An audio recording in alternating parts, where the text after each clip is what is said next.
London's LBC 97.3. Yeah. 0870 90 90 973. Nick Abbott. Hello.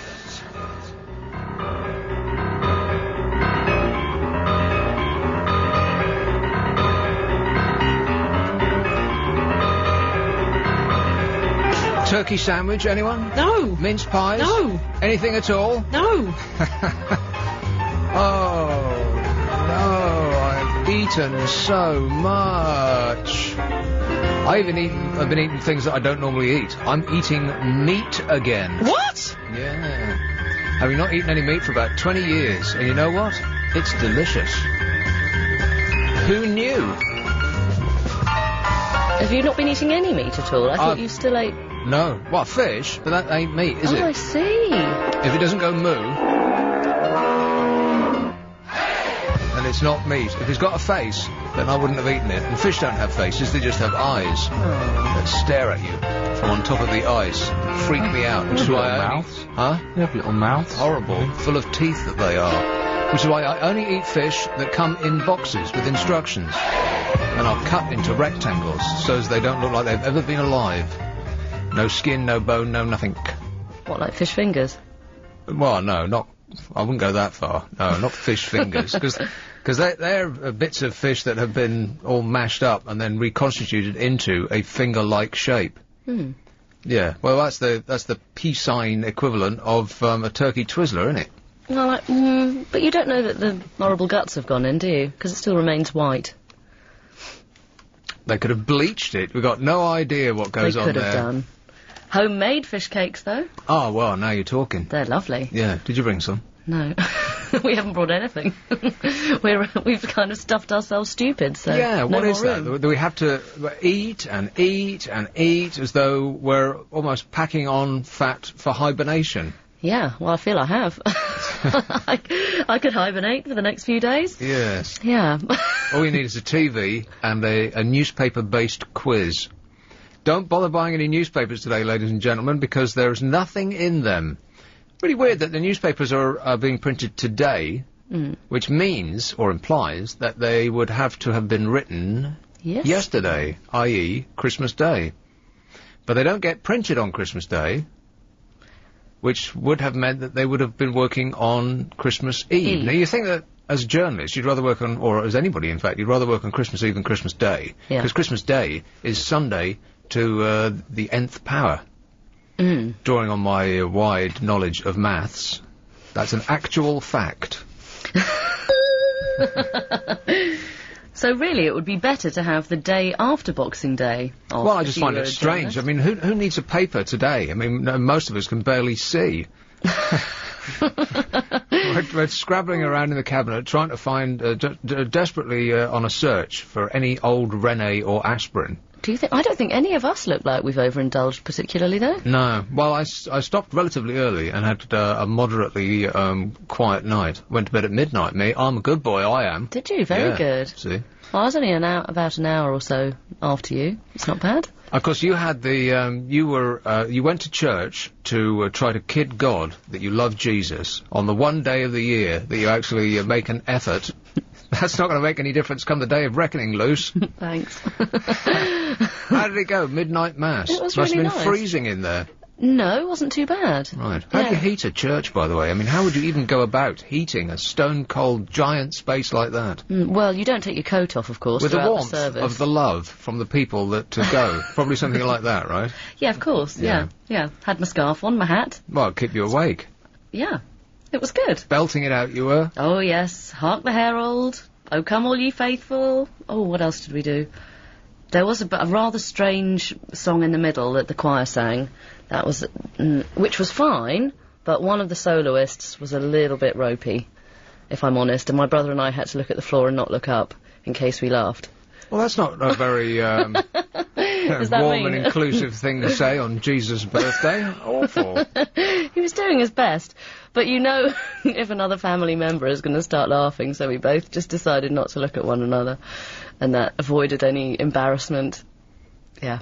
But it's the sort of thing that you would, I don't go to church at all, in fact. You were busy here, weren't you? I'm sure yes. you would have been otherwise. No. Well, I go to churches in order to look around them on holiday, but Yeah. not to actually go for a quick prayer. But on the one day of the year, there would be quite a nice thing to do, even if you don't believe, even if you're ag or eighth. It's quite nice. You know, when Joan rang the other night and she was Who? saying... Joan from Wallington rang. And she Are you was... joking? I don't remember what happened this morning. Well, she rang us on Saturday and she was saying that it's a nice spiritual thing to do and it's just nice to have a bit of quiet time. And I do agree with that. Yeah, but spiritual's not quite the right word, I think. It's just gives you a nice warm feeling inside because you're with a lot of other people who are all feeling positive to each other.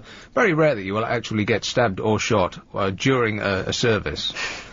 Well, that's a lot of comfort, isn't it? By one of the people that have actually shown up there. And so, yeah, you feel comfortable and warm and you're all, doing a positive thing, even if secretly you don't really believe, right? I don't know. I guess for some people, yeah. And the candles are lit and, it must have been charming. And the choir were there too. Mm-hmm. Yeah, it was lovely. Even little ones doing their soprano bits. It's very nice. Kind of like the piece of music that I played on Christmas Day, because I was in here doing it till 1 o'clock. Yep. Which I brought in, I didn't bring it in again, it just happened to be in my executive briefcase, i.e. my shoddy It's a old... stylish bag. Shoddy that, old isn't carrier bag. It's the same one that I've been using for a year now.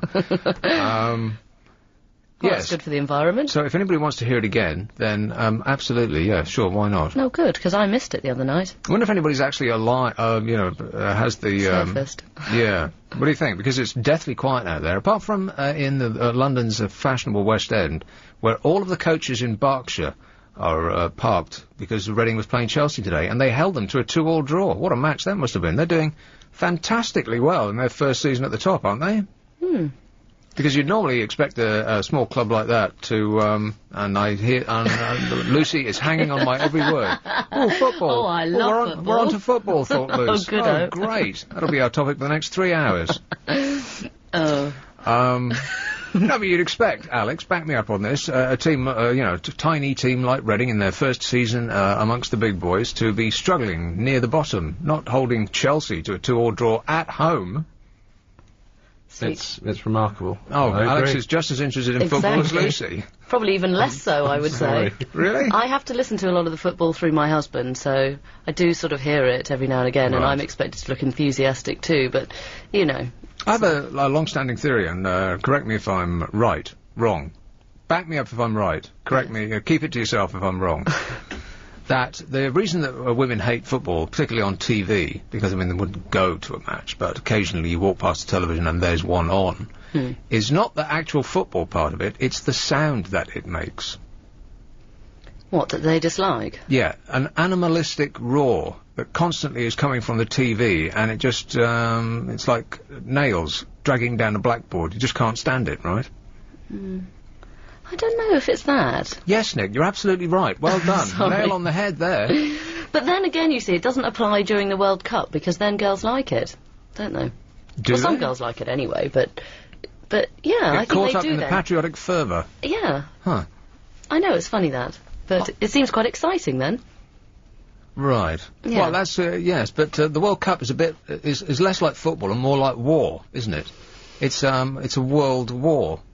So you're getting, behind our boys a little less than actually rooting for football itself. Yes, but that's when all the sort of fighting starts, doesn't it? When people back up their team a little bit more than, Yeah. it's not really about the game That's then right. at all. And it's at that point that the women become more interested, so, ergo, it's the women's fault that there is so much violence around football. I'm not really quite sure how you suddenly drew that conclusion. Well, I it was threw- interesting. I It threw a suddenly word, came round. Yeah, I threw a word in Latin in there, therefore it must be true. Go. Yeah. Well. Got no idea whether I used it correctly, it just came to me, so I'll throw it on. Why not? No one's listening. I am not Ian Lee. Oh no! Where's he then? I've no idea. Probably sitting at home, eating a mince pie. Has he not gone away? Has he not joined Simon Cowell in Sandy Lane? I don't know. Leona is #1 this year, and as a nation, here's the sound that this nation makes. As we all follow each other to do whatever we're told. We were told that Leona from the X Factor was going to be #1, and we all dutifully bowed our heads and scraped ourselves along to the nearest record shop, Are there still any record shops left? If there are, there won't be soon. Mostly sell DVDs, don't they? Yeah, well, if they do, they won't soon. It'll all be coming through a tube in the wall soon. Everything will. It's about to change beyond all recognition. Even all our films, you think? So? Films, music, everything. Everything will be a, will be a subscription service. $9.99 a month it'll cost, or free with Sky subscription. That's true. Every single thing we consume, and we ordinarily go out and buy now, will come through a tube in the wall very shortly. It's coming to an outlet near you. Gosh, well... A white socket will be installed. I never go into music stores, really, No, anyway. who Doesn't does? really... Oh, I think boys love going in, don't they? Spend hours in there. It's very strange. Whenever we're going clothes shopping or going to the supermarket, my husband says, I'll stay in a record shop and you come and get me in, like, 45 minutes' time. Why is that Yeah. strange? Well, I find it strange that he That he doesn't want to wouldn't- walk around, The clothes pick shop a few or things with Or me. look at food. Yeah. He doesn't want to watch you try on 86 different things and then choose the one that you tried on first. Very strange. Well, You have to be off your chump. yeah, he gets to chat to me, though. You know, chitter-chattering down the street, telling me about my day. You see, men can't do that. We can't chat while we're doing other things, because we have a rapier-like attention, which was focused like a laser on the thing that we're concentrating on. Women can just do 10 different things at once, Yeah. while, you know... While trying on an outfit. Changing nappies and soothing their husbands' battered egos and, yeah, and parking and all that sort of thing all at the same time. Talking the whole time. Yeah, on and on and on they go. Oh. Lucy's managing to both produce this show and give you a withering look at the same time, Alex. Oh, travel with Nikki Selman. Forgot about that. Thank you very much. If you're on the M4 heading into town, there's a lane block. London's LBC 97.3. 0870 90 90 973. Nick Abbott. Come on, we're running late! And we've barely even begun. So, how many calls do you think... What? Oh dear, that's a bit depressing after 15 minutes. Running light. Yes. We're not, we've barely started. It's so We've exciting. only just begun. Come on, Luce. Everybody. I can't, I've got a bit of a cold. Oh, right. Any old you excuse. can do a little solo. No, come I on. can't. I can't sing, as you've just heard. Oh. You're looking uncommonly glamorous today. Am I? Yes. Oh. Am I? Oh, Oh, thank you. Did you see that, Alex? He was like, oh, am I? Me? Little me? He knows full No, well. I know. About 10 hours preparing to, before coming out. Well, I'm off after the show today to Oxford, that's why. So Right. I'm still in mid-festivities. But you're coming back tomorrow, right? I'm back tomorrow. Okay. Yeah. Yeah. A little jaunt.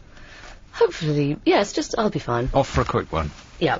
Here's a letter in the, like I said, don't bother buying a newspaper today because, I think they must have had a skeleton staff. They probably had to come in on Christmas Day, and precious little news, proper news, actually happens on Christmas Day the whole wide. Well, you know what? That's not true.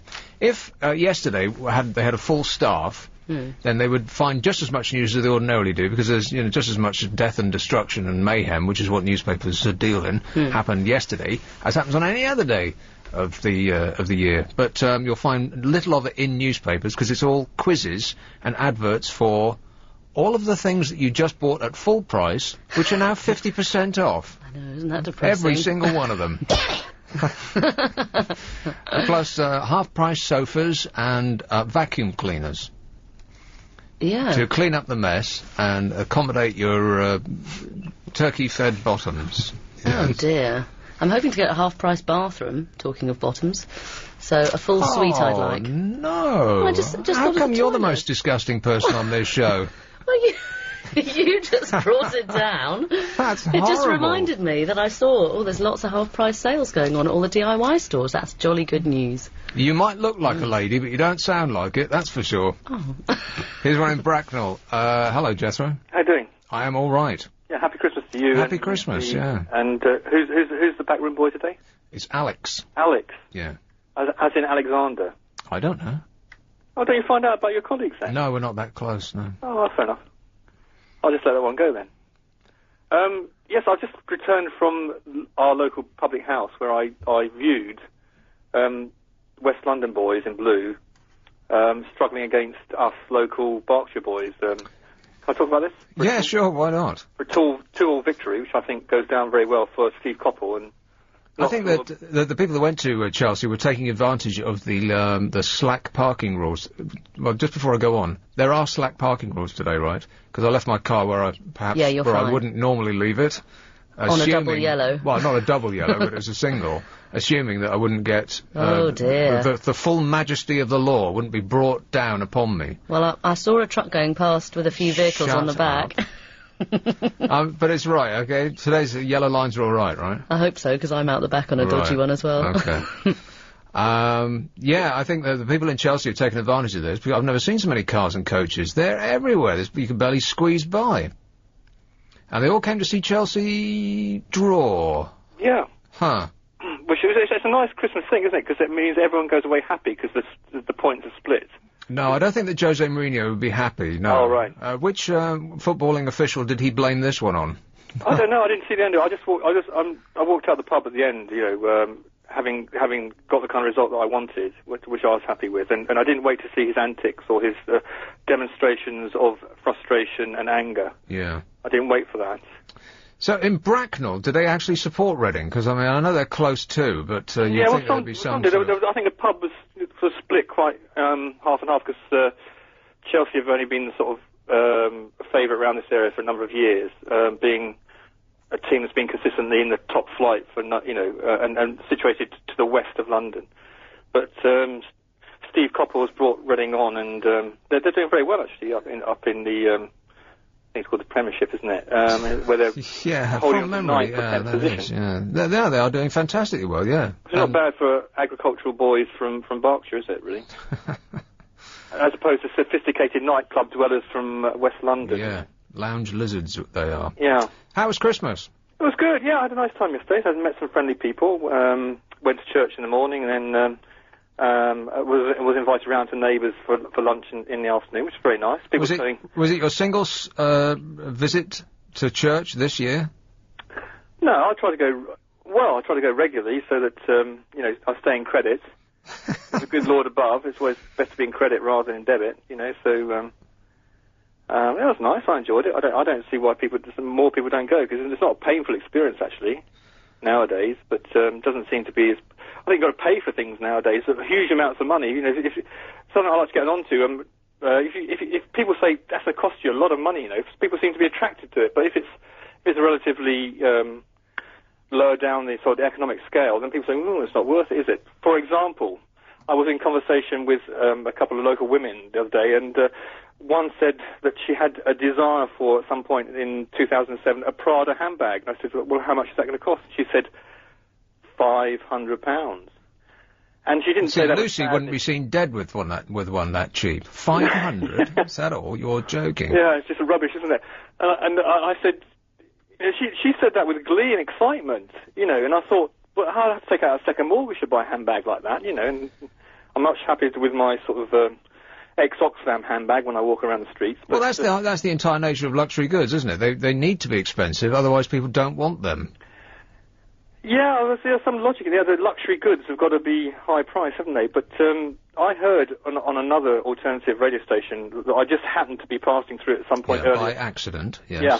But Jimmy Choo had brought out a handbag which was about the same price as a Prada handbag. Half the house cost of a terrace house in London, 500, I think. And Marks and Sparks had come out with one similar that was only costing a tenth of the price. And Jimmy Choo used their threat of legal action. As far as I understand it, I could be wrong here, of course, just in case I have to... No, I read that too. It looked like a knockoff, and they forced them to stop selling them. About £9 each, I think they were. Yeah. But that's the entire... that's what the whole fashion business is based on. One person has an idea, if you can call it that, and then everybody else rushes smartly in order to copy it. I was staying in Milan a little while ago, and I thought that it was some sort of... It was like Fetish Week, or it was just some of the bizarre things going on. Blokes in Macs were photographing shoes in shop windows. And it wasn't just one, it was a whole city of men doing this. Every time you'd pass a shop window, some bloke would be furtively taking pictures of shoes, and it looked like some sort of, like I said, like a bizarre footwear fetish thing. Maybe they're having a conference or something in Milan, but I'm sure that it was that they were taking photographs of shoes in order to go home and fax the photographs to Thailand, where they would knock up ones that looked like it, but that would cost 1/10 of the price and last you through the weekend, probably. Yeah. Well, do women, when they get to parties, you know, because I never go to these top line sort of Rome and Milan and London, Paris, New York parties, do the top line women here who've got silly money to spend on things, do they check each other's, like, do they say, look, this Moschino is a real one? Do women look each other up and down and make instant snap decisions? Never. No, are you joking? Well, you know, with silverware you have the silverware marks, don't you? You have the authenticity marks. I mean, do they have those for the trademark goods? And say, look, it's not an imitation. No, this is the real McCoy. But women can tell in a second, just like they can tell whether their boobs are real and the hair extensions are there or not, right? Uh-huh. And you make this decision within the flash of an eyelid, the flutter. Am I right, Luce? I don't know, actually. Is that a yes? Someone's social credibility can actually be destroyed in a matter of seconds just by the perception of a woman. That's right. Yeah.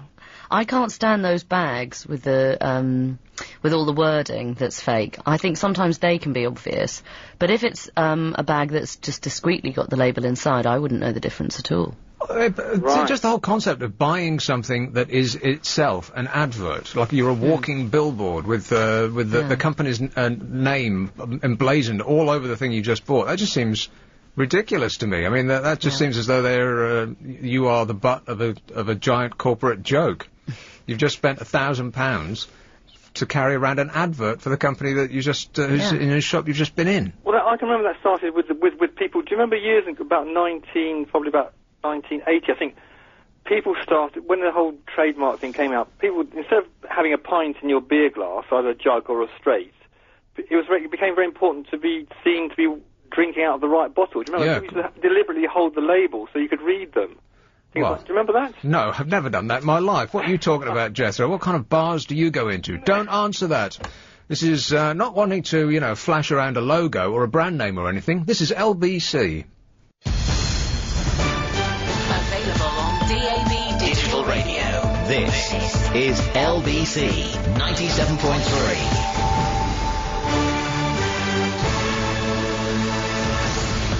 London's LBC 97.3. Nick Abbott. Hello. 0870 90 90 973. There's a couple of letters in the Daily Telegraph that I thought were, worth reading.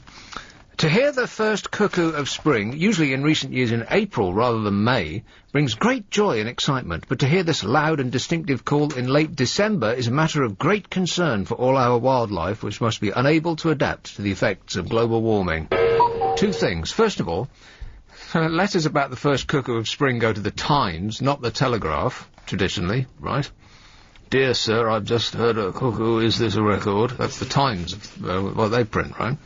And the second is that there's a tree in my road that's in blossom. Really? It's insane. Really? Yes, a light dusting, a pink haze. Not There's a Christmas decorations, bright bit of false golden snow. haze on the meadow. Come on, Luce, everybody. Lovely. You're singing again. You're so festive. Must be still drunk. Did you get drunk on Christmas Day? Well, I started drinking relatively early. Well, not in the morning, mind, because I was in. What time did you start? Asleep most of the morning. Just after midday. Oh, that's a good time. Yeah. Yeah. Allowed breakfast to go down first. Yeah, porridge. Oh, I managed to have a bit of champagne when I woke up. And then second breakfast, and then pizza. And then lunch intervened. This gigantic. You ate so much, you didn't think there's no way that I can eat any more. Like the main meal of the day, because you eat so much going up to the main meal of the day that you don't actually need the thing that the entire day revolves around. Well, how big was your pizza? Well, relatively decent size. 15 inches? 15? No, don't be daft, lass. We're looking at 10 inches. Did you have your pizza? Of course. And a bit of turkey? You know what? I have been eating a little bit of meat, yeah. So you spoiled yourself? We had wafer thin bacon crisps. I don't really know any other way to describe them. They were like crisps. They were made out of actual bacon, not scratchings, but you know, like crispy bacon, wafer thin bits. They weren't just crisps. No. Okay. They were so fantastic. Speaking of someone who hasn't eaten any meat in 20 years, they were so fantastically delicious, I can barely believe it. You're dying for another bit, aren't you? Well, yeah, I snuck a bit of turkey and ham. I'm eating meat again. Oh, you've gone full circle, haven't you? I don't know whether my body could actually take a giant plate of this stuff, though. Really? Yeah. Did you have it with the spuds and... Dripping in blood and gristle. No. Oh, why do you have to ruin it by saying that? Poor little cow died for our lunch. Awful. Oh, we had a whopper. Our turkey was enormous. I've never seen such a big one. But apparently we've had bigger. But I didn't realise that. Did you actually take part in any of the preparations? Or No. I helped with the table decorations. And well, also you did very well then. Yeah, and we were in charge of games. So we wrote the Christmas quiz, and we played Pin the Tail on the Reindeer. And then a bit of charades. And that was you. You organised that, did you?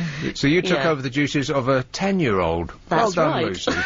If I were in the same room as you, I'd be patting you on the head right now. Oh, thanks. So, as I suspected, there's, I think people are just sitting at home, their bellies distended in front of them, hardly able to get out of their chairs to, well, turn the radio on or off, or they've forgotten where the phone is, and even if they knew, they could barely see it right now, right? Well, or they've gone to the sales. I don't see any evidence of that, because I drove in and, like I said, every coach in Berkshire was parked on the streets of Chelsea. There must have been 30 of them, all in a great long line. How anybody could get it together to go to a football match the day after yesterday, I have no idea. I mean, Too cold. Boxing Day is traditionally a day where you go for a walk, right? The traditional Boxing Day walk. Is anybody going to have a walk today? No. No. Not even think about it, right? You look outside and it's grey and miserable and awful, and the snow is not deep and crisp and even. Do you know it's snowing in Australia? Is it? Yes. Would I lie to you? Oh. It's a bit surprising. The pistes of France are green and verdant, yet it's snowing in Australia. Real snow? No, it's Kate Moss's handbag has just exploded. Well, they can... Well, they can do fake snow, can't they, on the mountains? They're having to a lot in Europe at the moment, but, you know. No, it's the weather. What's gone crazy loose? There's a tree down our way that's in blossom, and it's snowing in Australia. And ski lifts are going over the green grass of Switzerland. We'll be in our bikinis next week. I know. Can you even wait? No, I'd like to see that. So did you get any new Christmas clothes? Are we all wearing new Christmas clothes today? No. What am I, 5 I thought you might be wearing a new years jumper. old? No. Ancient, old, stained thing. Oh. I don't dress up to come in. Oh, it's Boxing Day. You could have tried. Well, there's no one in the building, right? There's no one to I'm impress. here. I'll wear a tie come tomorrow. See, I didn't come in my jeans. Yeah, but you didn't dress up for work. You dressed up because you're going somewhere nice afterwards. And for work. Yeah, right. Kind of. If it weren't for Alex, we'd look like a shower. Well, somebody has to make an effort, right? I know, yeah. Where's your hat, Luce? I had to take my hat off because I can't wear it with headphones on. A hat? Yeah, I had a little Christmas hat on earlier. Oh, yeah, I saw you at the corner of my eye.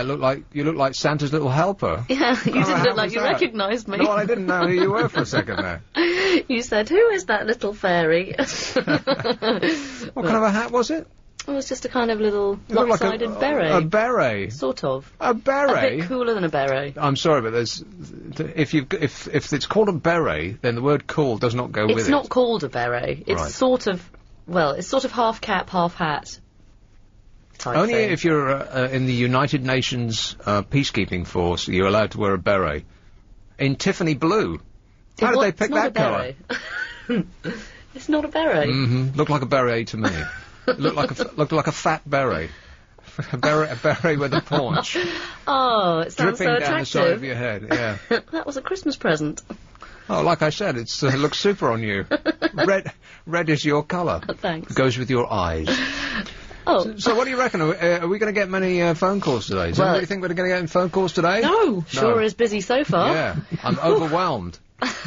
I'll start reading out the number, which is something I never do, but for the purposes of this show right here, because I think that the audience needs a little bit of encouragement. Nudging. Today of all days. Yeah, they need like a double espresso and a poke in the bottom to get them off there. Well, there's nothing on TV, right? There can't be anything on TV. There wasn't anything on yesterday. Didn't watch a single thing. I don't turn it on really on Christmas Day. It's boring. Too busy praying. Too busy eating. Here's the number if you would like to join in. 0870 90 90 973. Otherwise it will just be me talking to Luce for 3 hours, which I can do, no problem at all. Yeah. But, it is a phone-in show, so I'm not, I don't object to phoning in. You don't want me to have to play Christmas quizzes with you. Well, we could do. I got loads of them. I could spin you around and make you play Pin the Tail on the Reindeer. We did that.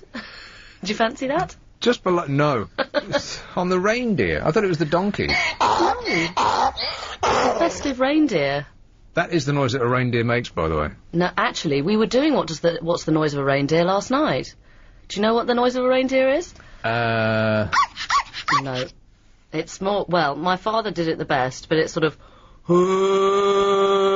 like that. Blimey. How do you know? Well, it's similar to deer, and we've often heard the deer in Richmond Park.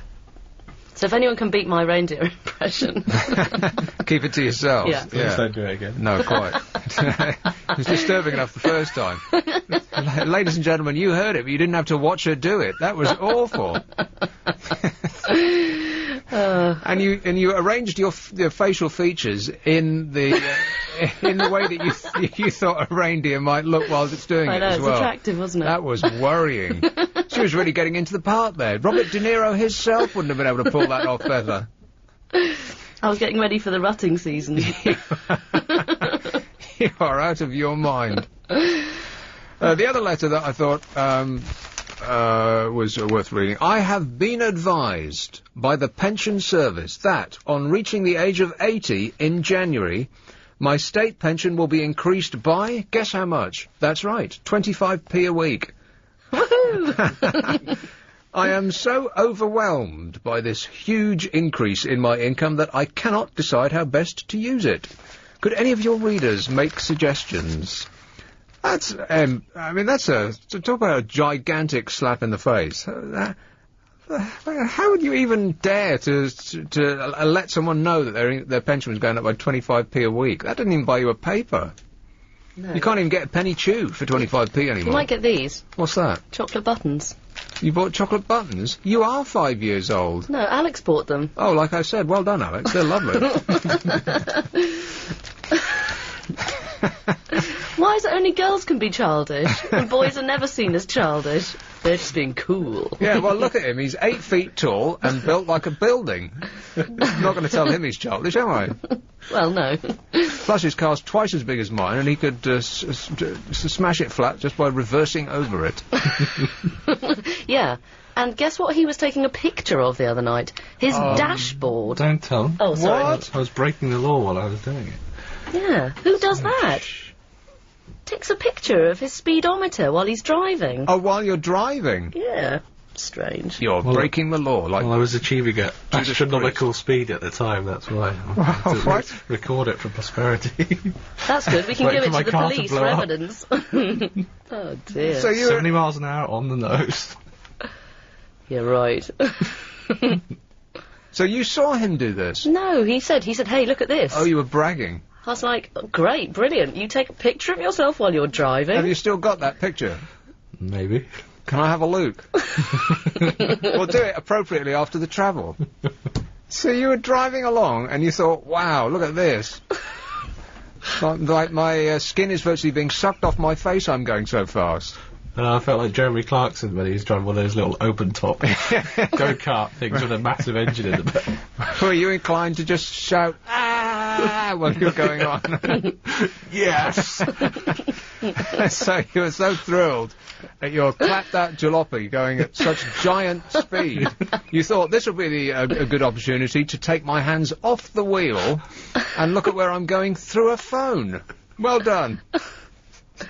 Yeah. See, a girl would never do that. No.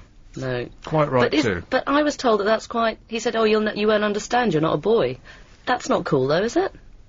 Well, I've never heard of that before. You are unique, Alex, in every way. Yeah, you're special. I really mean that. It's 3:45. Here's Travel with Nikki Selman. London's LBC 97.3. 0870 90 90 973. Nick Abbott. Now everybody's happy. So here's the picture of, what possessed you to do this, Alex? This is the fastest you've ever gone in your car, right? So you thought, now's the chance to root around in my bag to try and find my phone with one hand. No, I saw Santa flying past, and I was trying to document the... So I think that it's the one in the middle that's the speedo, right? Because you've got 3 dials on your posh car. Correct. And the one in the middle is the speedo, and I think the red indicator is pointing at Danger! once you reach Warning! then it explodes, right? That's right. And it's hard to tell what that speed actually is. I'm guessing 35 miles per hour. Yes. Yeah, that's about right. One of the quizzes that's... I'm not going to do quizzes this afternoon, that's for sure, but there's... on the letters page of the Telegraph, one that just caught my eye underneath said, who was described by Sir Bernard Ingham in June as that overpaid freak of nature? Any ideas? You've got one of 3. Jonathan Ross, Simon Cowell, or Chris Moyles? I'd go for the latter. Oh, really? Because why would Bernard Ingham... You know who Bernard Ingham is, Mr. Yeah. Bufton Tufton. Yes. I mean, he's like your archetypal Telegraph-reading retired general type, huffing and puffing about the modern world. How would he have heard of Chris Moyles? That's I true. mean, he's probably Yeah, barely that's even fair. heard of the television. He'd probably like my dad, he calls the TV the wireless. Anything that's run by electricity is the wireless to my dad. Anything that's not Mozart or Beethoven is the Beatles. If it's got a modern beat, then that's the only thing he knows. Well, that awful bang bang music, or what do they call it? Bang bang music? that awful racket. Yeah, that. Like that? Yeah, painful. Just want something classical and nice to listen to. Well, the best of British is, of course, the Beatles, which you know, they come around with stultifying regularity as being the top, the best music that's ever been produced. And, you know, who listens to Beatles records anymore? I mean, be serious. When was the last time you actually sat down and put a Beatles album on? Oh, we do. Rubbish. I do regularly listen to them. Nonsense. I do. Have you heard the latest album? No, I have not. Oh, it's good. Well, it's just a rehash of all the old albums, Well, it's right? nice. It's good, though. It's clever. Don't look at me so wearily. My question is, why are they still releasing? I mean, how much money do they need? You know. I mean, it's about the only band whose old albums are still full price. Am I right? Are they full price still? Absolutely. Yeah, you go to a record store. I think it's like they must be contractually obliged to keep selling them at full price. Because why? Paul McCartney needs the money. What's he doing with the cash that he's got now? But they probably always still sell at that price, so they might as well absolutely. keep going. Well, yeah, but even Pink Floyd can be bought at half price. Why the Beatles? Well, he's a fool. Why he? Well, he. Are they even more than full price? They're like a fiver more than that's full right. price. It's like back to the bad old days when you used to walk in a record store and the latest thing that came out was $15.99. Thank God for the internet, by the way. I hope you said exactly that on Christmas evening when you were there, because the internet has armed us all. It used to this country used to be such a giant rip-off for virtually everything that we bought, and now because of the fact that you can compare prices from different companies, and if you don't like what's in your high street, you can have it sent from Canada or America or anywhere else in the on the face of the earth. That's why you go into your local CD shop now, and new releases are $8.99, and everything else is for $5. Yeah. And that's happened so quickly, because it used to be $13.99, $14.50, and now we're being ripped off slightly less. Yeah. Well, So that's you can good. let me borrow that Beatles album, or is You that can borrow against the it. law? Yeah, so long as you don't knock it afterwards. Slag it off. Yeah, I think You're it's- only allowed to say nice things. Right. Or constructive criticism. Okay. You're allowed a bit of constructive So if I criticism. said Boring. that No, wouldn't, that that's- wouldn't be helpful. That's not acceptable. Right. Okay. It depends if you really dislike the Beatles in the first place. Well, though. I don't dislike them. I just don't think that they're, the best thing that ever was. Which it seems to be the law that you have to say that. They just did this survey about what's the best of British, and it's just the same old stuff over and over again. John, Paul, George, and Ringo, the biggest selling group of the 20th century, romped home as our all-time favourite band. I doubt anybody, apart from this number one Beatles mix it up thing, I doubt anybody bought a Beatles album last year. Who would? Why would you? No one. I mean, you know all those songs for a start, and you put them on, and it's like, oh, bless you, dear. Oh, excuse me. And where was I? Sorry. The Beatles. No one bought an album last year. Yeah, I doubt they're. I mean, they may have bought them because it's one of those things that you think, oh, I haven't got that, so I think I better have it, like Sgt. Pepper. But people don't really show their collections off anymore, do they? I mean, there was No, a I think time... that's probably not true, because everyone's got them on their MP3 player, and they're busy showing them, I'll show you yours if you show me mine. But don't you No, remember I've when got you'd that the wrong go way round to someone's house and you'd see all their kind of record collection or their CDs everywhere, Yeah. and it would be an interesting thing to look That's at. right, because you get an idea of who they are. But Don't in now... your house, because you make No. your husband throw them all out. I think they're vulgar being on site. It's not necessary. Oh no, Vulgar. that's Vulgar. the first thing I look at when I go into someone's house, is their CD collection and DVDs. And then do you See- open their diaries? That's nice. Exactly. I don't want that. I don't want someone coming round to my house going, "Oh, look at that. Oh dear, you got that awful album. What are you doing with that?" But that says a lot about your taste in music, though, Luce. More about that than anything else, that you're embarrassed by your own taste Well, in music. No, my husband's put it all in the loft, actually, my collection. My 20 CDs. Well, that serves you right, because, I mean, you've been picking on him all year long, saying, what's all this mess cluttering up the place?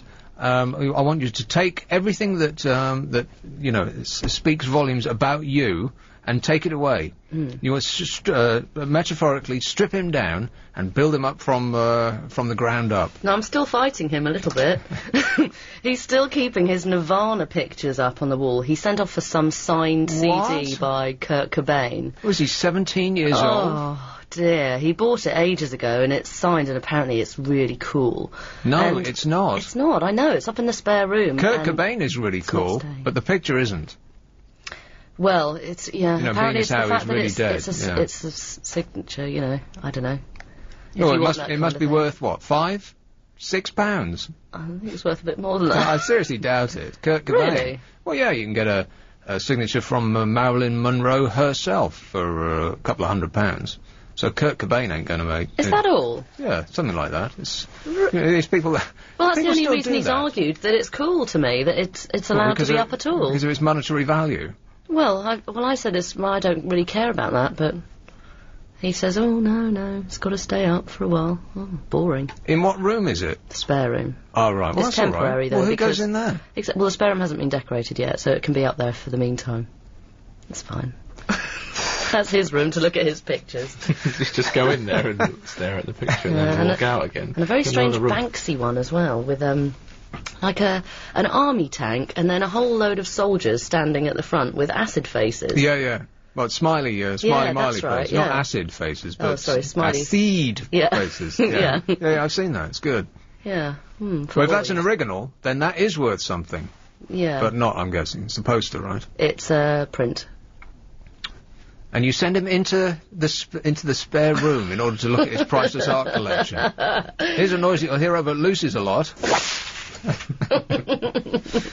Hey, how's the house coming, by the way? To keep you up to speed, by the way, Lucy moved this year after a hellish moving process, right?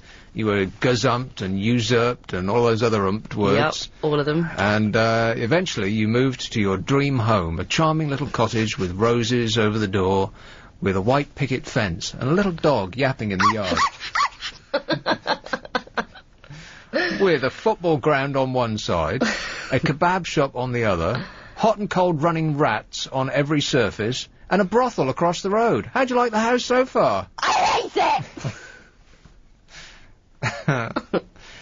How's business over the road, by the way? I don't know. Hopefully she shut down for Christmas, but I wasn't there to keep an eye on her. Shut down for Christmas. Oh, dear. I try not to look, really. Right. I bet you do, though. Have you got net curtains? Yeah. Constantly twitching them? Net curtains are awful, but they're left there from before, but they're going soon. Right. So there'll be no more twitching. You have to stand way back in the room so that where you are is dark, with high-powered binoculars and a bucket of popcorn. All day long you'll be there, noting things down. Well, he came in at 3:45. Hopefully I've got a little bit more to do in my life than keep an eye on that. Okay, well, if you ever get bored, then give me a ring and I'll come over and take over. We can do it in shifts. This is LBC. Nick Abbott. Well, we're breaking all records here. I mean, I know I don't punt for calls ordinarily. They normally just flood in. There's a tsunami of love that comes my way normally when I'm on the air. And, but look at this. Boy, oh boy. I've never seen it so dead. Ian Lee wouldn't put up with this. Maybe there's a fault. Yeah. If I tell you there's a fault, would it make you feel better and a bit more loved? With this show, you mean? John, Paul, George and Ringo, the biggest selling group of the 20th century, romped home. Speaking of romping loose, it just doesn't happen. It doesn't only happen across the road from you. A romping house of love. What colour's the front door, by the way? Bright red, black. What? Across the road? Yeah. I'm not telling you. I don't want to be completely exposed, thanks. That's her job. Romped Home is the all-time favourite band on this survey of 1,100 people that they did for a website called thebestof.co.uk, which we're pulling up now. What is it? Oh, it's like a Yellow Pages, right? Yeah, it looks like it. And the reason that they did this survey is so that dopes like me would read out their URL on the radio, and I've just failed again. They said that the top actor was, guess who? Best of British. It's so obvious. It's just painful. Michael Caine.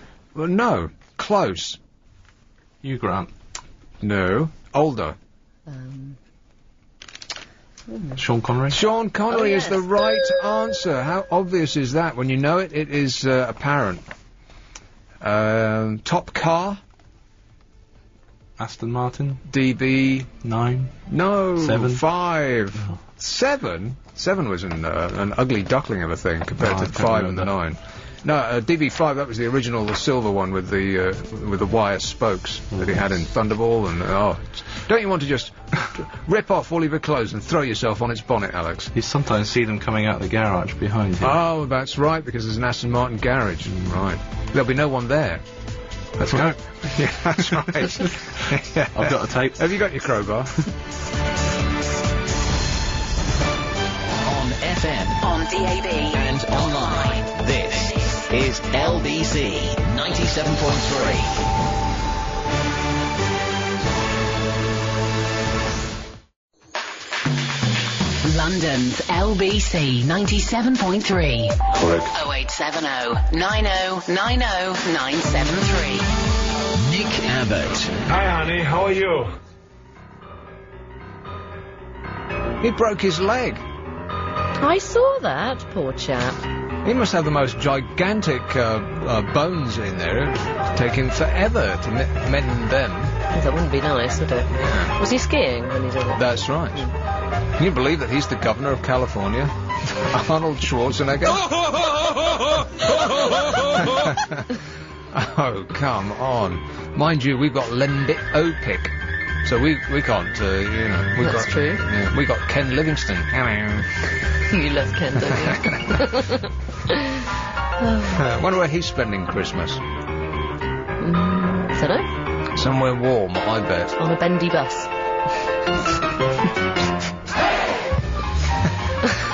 Is he back from Venezuela? Yeah, I think so. Yeah, he's left. I think he's left some people that we're paying for in an office in Venezuela, which is nice for them. In return for some oil for us. No one has any idea. I mean, like we wouldn't get the oil anyway. I believe we'll be paying for it. It's not free. What was the point of that then? Let's have Ealing. Oh, Carol. Hello, Nick. Hey, Carol. Well, you sounded so sad because nobody had phoned you. I thought I'd better. I was standing in the kitchen working and I thought, this guy needs somebody to speak to him. Oh. I like that. It's Christmas. Well, gone. Yeah, I know. Yeah, it didn't feel remotely Christmassy this year, did it? Nope. Strange, that. Never mind. I think there was just something in the air where people just thought, no, not this year, we thought. Well, it's not too bad, but you were talking about the Beatles, and I don't like them very much. Right. So I'm with you there. Oh, it's not that I don't like them. No, it's they're not the best. No, they aren't. They're just so wildly Overrated? Yeah. I'm with you there. I can't think who I do like better, but I'm not particularly moved by them. And people in the house have actually gone out for a walk today. I can face it, because it just looks so dull, uninviting outside. Well, when you've got a little 6-year-old and a dog, it's better to get them out very quickly. Right. Because the mess, if you don't. No, my nerves would be shredded. Right. So somebody else is taking care of that. Oh, yes. And you're busying yourself clearing up from the mess from yesterday. No, I'm just making some turkey soup, which makes me sound really... Turkey soup? Yeah, which makes me very polyamorous. Oh, that sounds horrible. I never heard of such a thing. Turkey soup? Haven't you?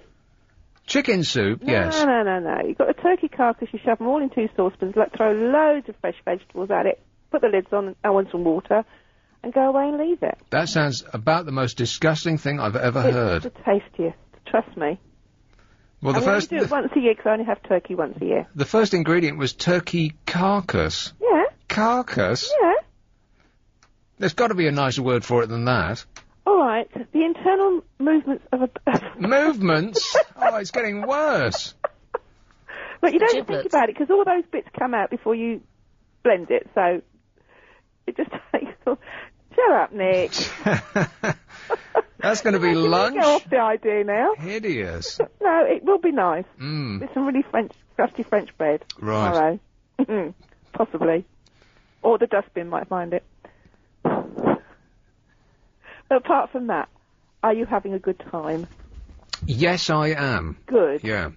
Going for a meal this evening that somebody else will make. Very much looking forward to not doing any dishes. That would be good. You just show up with a bottle of wine, and then they do everything, and you leave. Leave it all behind. Do you want to take somebody else with you?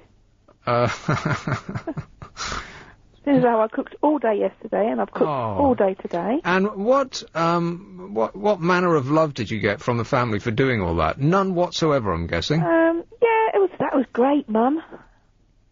And upstairs into their rooms. Right. And that was it? And how many hours did it take?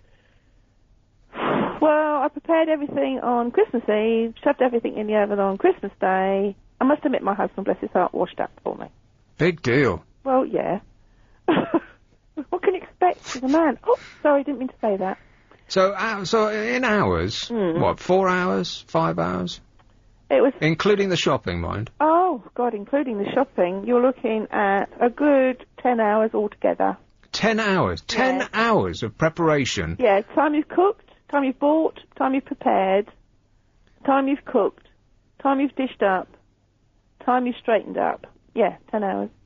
And that's 2 days. This is not like a casual 10 hours. It's not like work that I do here. I'm sitting and just, this is not like work. I've even got a blister on my index finger on my right hand where I peeled the vegetables. Exactly. I've suffered here. Stressful physical work. Not even in Basra. Sorry for me. Are they having difficulty like you had in the kitchen over the weekend? And what you got for it was 4 syllables. That was great, Mum. Yes. So I can hear the sympathy in your voice now. I'm impressed. I am sympathetic. I'm on your side, Carol. Oh, bless. And, You can come to dinner next Christmas. you shouldn't have to lift a finger. Why are you in the kitchen now? You shouldn't have to lift a Because I can listen to finger. LBC in here. And they're watching stupid sport. They're watching sport on television. So it's your little, I prefer to listen to LBC. your little hideaway. Yeah, it's quite nice. It's quite cosy. And I can eat what I like. And nobody can see me. I'm sick of myself. All right. Well, it's a nice snapshot of life over at yours. Thanks for that, Carol. All right, my dear. Ta-ra. Happy New Year. Cheers. Thanks. Bye. Here's Streatham. Hello, Jonathan. Oops. Hey, Jonathan. Are you alright? Yes, I am, thanks, yeah. Okay, you sound very low-toned. I don't know why. I sound low-toned. Yes. Well, it must be, I think that you get, the sound of corpulence. That's what that is. Is it? Yeah, all the mince pies and the chocolate and the, pizza and the cheese and all of that has congealed about 3 feet of fat around my windpipe, and that's what you're hearing right now. Doesn't that sound sexy? No, not No, not really, no. Well, just having some of the rebels, and I thought I'd pull up and enlighten you a bit, because you were saying you didn't have many calls, and I wondered why that was. Why do you think that is? Because of Christmas, or is it because Ian Lee's not here? I think it's, well, see, when you step into someone else's show, on a talk show, you're walking into someone else's party, and people are going, who the hell's this bloke? I don't like it, they'll say. Oh, I don't like this, they'll say. Well, anything that's changing, because people get very attached to their talk show host, you see. Yeah, but you have sat in for Ian on many occasions during the year. I'm sure you have. I've heard you many a time in the afternoon. So there's a bit of that. There's a bit of, who the hell's this bloke? Why aren't I hearing someone go pretty like that? So you do listen to the show, then? Of course I do, yeah. And there's a little bit of no one's got any energy anymore because we've eaten the calorie that you'd normally intake over a week in one day. And drank too much, obviously. Exactly. A serious question for you, Nick. Did you used to work for a music station on the other side a few years ago? Is that the same Nick Abbott? Yeah, well, I do work for a music station on the other side. You know, the one with the boss who's on now on the BBC, that station. Am I allowed to mention it or not? Boss who's on now on the BBC? Yep. The boss who's on now on the... Oh, that boss, right. Yeah, it's the same Nick Abbott, isn't it? Yeah, that's me, Nick Abbott, yeah. Yeah, that's you. So what is it about this music industry, DJ stroke, whatever, presenter, whatever you want to call it? It's just like a round-robin thing, the way you leave one station and you go to another one, then you go to this one, so you would leave LBC eventually, and then you go on to another radio station. How does that work? Is it your CV or what? I'm always baffled by that. Well, it's the business of show. It's just the way it goes, you know, and there's no such thing as security anymore, and we just hop and change. Usually it's a new management comes in, and they want all their mates to be on the air. And I think I was fired twice at that station. You're urging to tell me what it is, but you can't bring yourself to do it. No, but you're not going to allow me to say. You know who I'm talking about, what station I'm talking about. Yeah. Somewhere in, on the other side of, Yeah. You don't have to spell it out. I did it, I was more precise than you. I said, urging to tell me which one it is. Get it? Yes, I got it. Yeah, so I was fired once, and then when they fired the man that fired me, they hired me back, and then they changed management about every 6 months over there, and I lasted longer than everybody bar one person who is still there. He must be bored out of his mind. So is it your agent that gets you this? Say if, for example, you were going to leave LBC and to go somewhere else, or if your contract was not renewed, would it be up to your agent to get you another job, or would it be you in person who would then apply? Because it's never advertised, is it? I never ever see advertised. I say, oh, we're looking for a presenter on whatever station. Right. Let me put that to the show business community. Do you think that an agent would get me more work? Your agent, Nick, not No, I tried having an agent for a little while, and it didn't make the slightest bit of difference. The first thing that he said to me was, you know what, agents don't get you work. And I said, what? Well, what's the point of you then? And you know what? He was true to his word. He didn't get me any work. So no, I don't have an agent. What's the point? So you got this job yourself then? This LBC job, you got it off your own back? Yeah. Oh, that's interesting. Maybe I should follow your rules then, because I think I could do this job, actually. What, this job right here? Yes. Any fool could do this job. It's just talking. Can you talk? I think I can string together a sentence. Have you got a mouth at the front of your head? I think so. Oh, well, then you're hired. It's 4:15. What's her name? No, she's gone home now. Oh, no travel now. You see, now... What have I done wrong? It was written there perfectly clearly. All I had to do was read it. No travel now! Exclamation mark. What, is that for the benefit of the stupid? So she's just for you. She's shouting at me now, Alex. But we do have some important messages. London's LBC 97.3. 0870 90 90 973. Nick Abbott. Hey, Tallulah. Hello, you. Hey, you. Hey. Did you have a bird for Christmas? What did I have? Did you, were you tempted to cook up your parrot? No, I didn't have anything what I normally have. I mean, other way round. I stuck to exactly what I normally have, because it's... But nothing special? No. Well, what did you have then? What I normally have, nuts and all the good stuff. Nuts. What is so funny? That's so good. It's good for your nerves, vitamin B. Right. You had nuts? Well, it's part of it, and all these bits and pieces. Nuts? Is that what you ate? Nuts? What, nuts and seeds? Did you scatter them on the ground and peck at them? You're very funny. No, just have a good mixture of those raisin nuts bits, and right. I put in some salty nuts as well, those funny big balls. I can't say the name. The what? It starts with M, those big... Macadamia. Yes, sir. They are good, aren't they? Yeah. But they're normally a bit too salty, so I make a mixture of unsalted nuts and raisins. The thing with macadamia nuts is they're a bit like hard fat. I mean, there's less like a nut and more like congealed fat. Do you know what I mean? Yeah, it is. But you know what? What? I've done the cream cracker test. Oh, right. Lucy brought in some, without mentioning any brand names, Jacob's cream crackers the other night and bet me. Did you bet me? Was there an actual wager? I can't remember. You didn't call me on it. I set you the cracker challenge because you were convinced that you could easily devour 3 biscuits in 2 minutes. Yeah, it seems like the easiest thing in the world. Try this at home if you've got a spare 2 minutes. Get 3 Jacob's cream crackers and try and eat them without drinking. That's crucial. Eat 3 of them in 2 minutes. And I thought, that's the easiest thing in the world. No problem there. And you know what? It's completely and utterly impossible. The first half, you think, I haven't had one of these in a while. This is lovely. And then after the first one, you think, getting a bit dry here.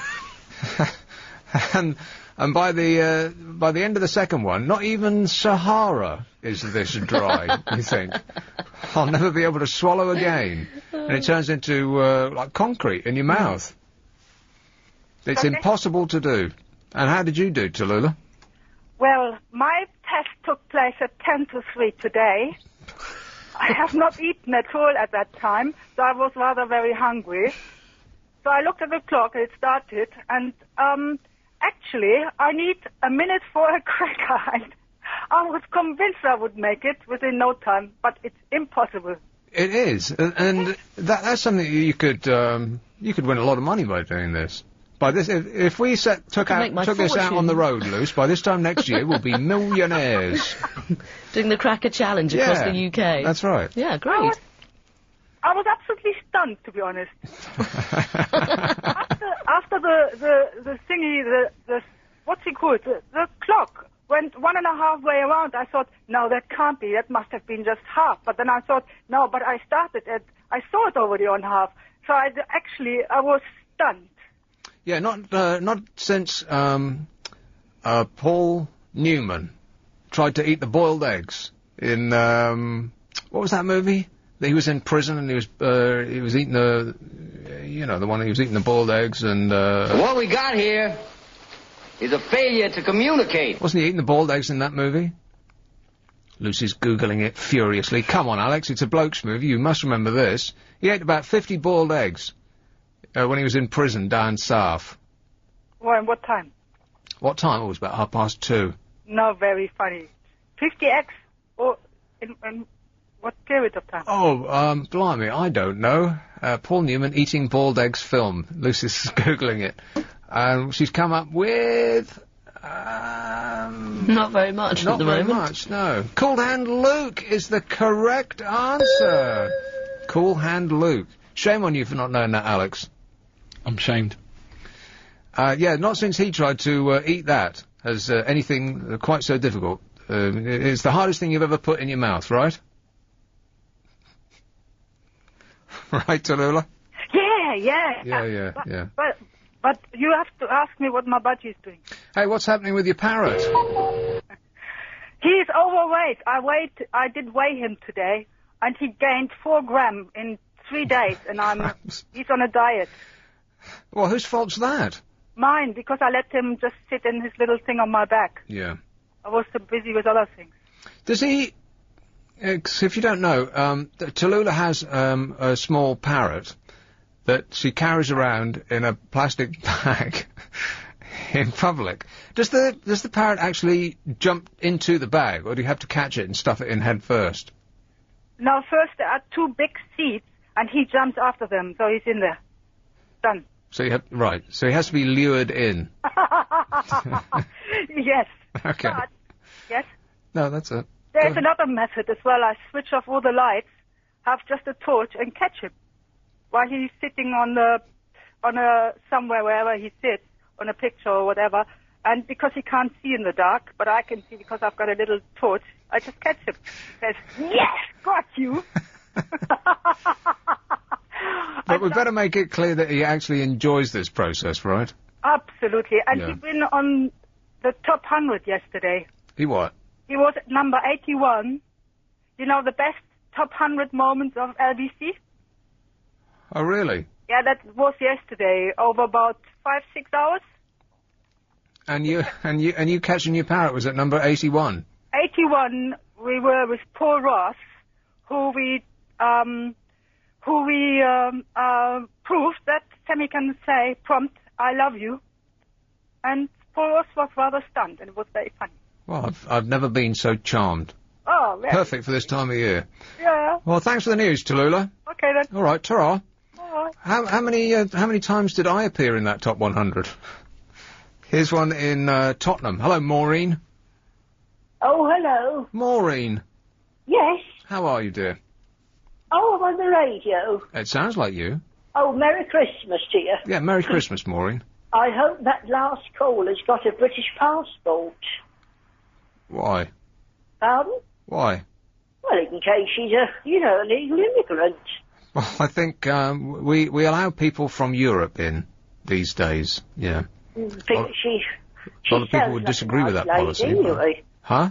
She sounds like a nice lady. Yeah. So do you. Well, thank you very much.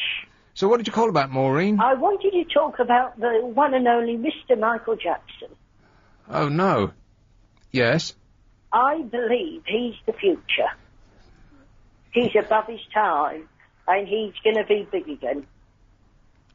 Right. Because of my son-in-law, he lives in Canada.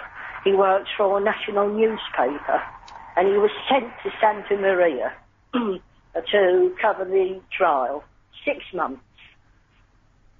Yeah. And he was stitched up for the money, no question. I mean, the mother, she's accused other people. You know, she's taught her children to lie in the past. It's disgusting what they're doing to him. I did find it a little weird. I can't remember the actual ins and outs of the... Rephrase that. I can't remember the actual details of the trial itself, but... You didn't follow the trial, no? Well, I read it as it went... I skimmed it. I'm telling you the facts, that's all. All right. I'm not giving my opinion. No, this is not your opinion. This is the facts, Jack.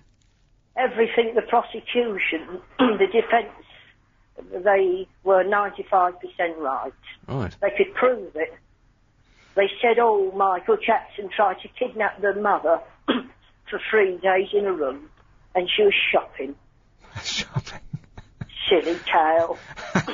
They do it to everybody. They did it to Princess Diana and John Lennon. Because he knows too much, that's what it is. Come on. He's a big star, isn't he? So, are you saying that the government actually, the death of John Lennon was perpetrated by the government? Is that what you're saying? Oh, without question. He knew too much about the politicians and the government. Who, John Lennon? Oh, yes, he was going to get into politics. John Lennon? Oh, yes. He was. That mister, wouldn't it be nice to not have any possessions? Well, yeah, if you've got 100 million quid in the bank, it'd be super. You could just give them up and walk out the front door, couldn't you? That's right. I mean, they were scared because the public loved John Lennon. I don't know. Since he released that, Woman, that dreary song, I think we fell out of love with him really quickly, yeah. Oh, you're into rock music, aren't you? I do like a bit of rock and roll. You sound like a rocky music. Yeah. Rock and roll! Why not?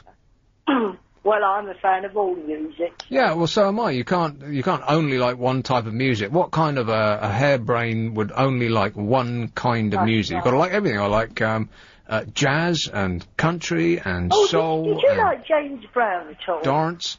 You know what? Not really. No. Although what James Brown did, I think, he had the first house music before house music had even been invented, because basically a lot of his songs were very long, like 7 minutes long, and they were mostly instrumental, with him just interjecting the same thing over and over in a very repetitive way. He'd go like that every now and again, and get down like that. Which was basically what what people who make house music do, is that it's the same 4/4 over and over and over, and then, on the first beat of every bar, there'll be a clap or whatever. They'll just interject some little minimalistic thing that people who are off their faces on the dance floor will just think, this is great. This is, actual true art, which is the way it sounds, when your eyes are like saucers and it's 6 o'clock in the morning. You've been dancing for the past 3 days. But that was actually the first house music. A lot of people think that it came from Chicago and it was all, it only started when it was made by machines. But James Brown was doing it by hand, so to speak. But no, I didn't really like James Brown. I like James Brown even less than I like the Beatles. I would never play a James Brown record.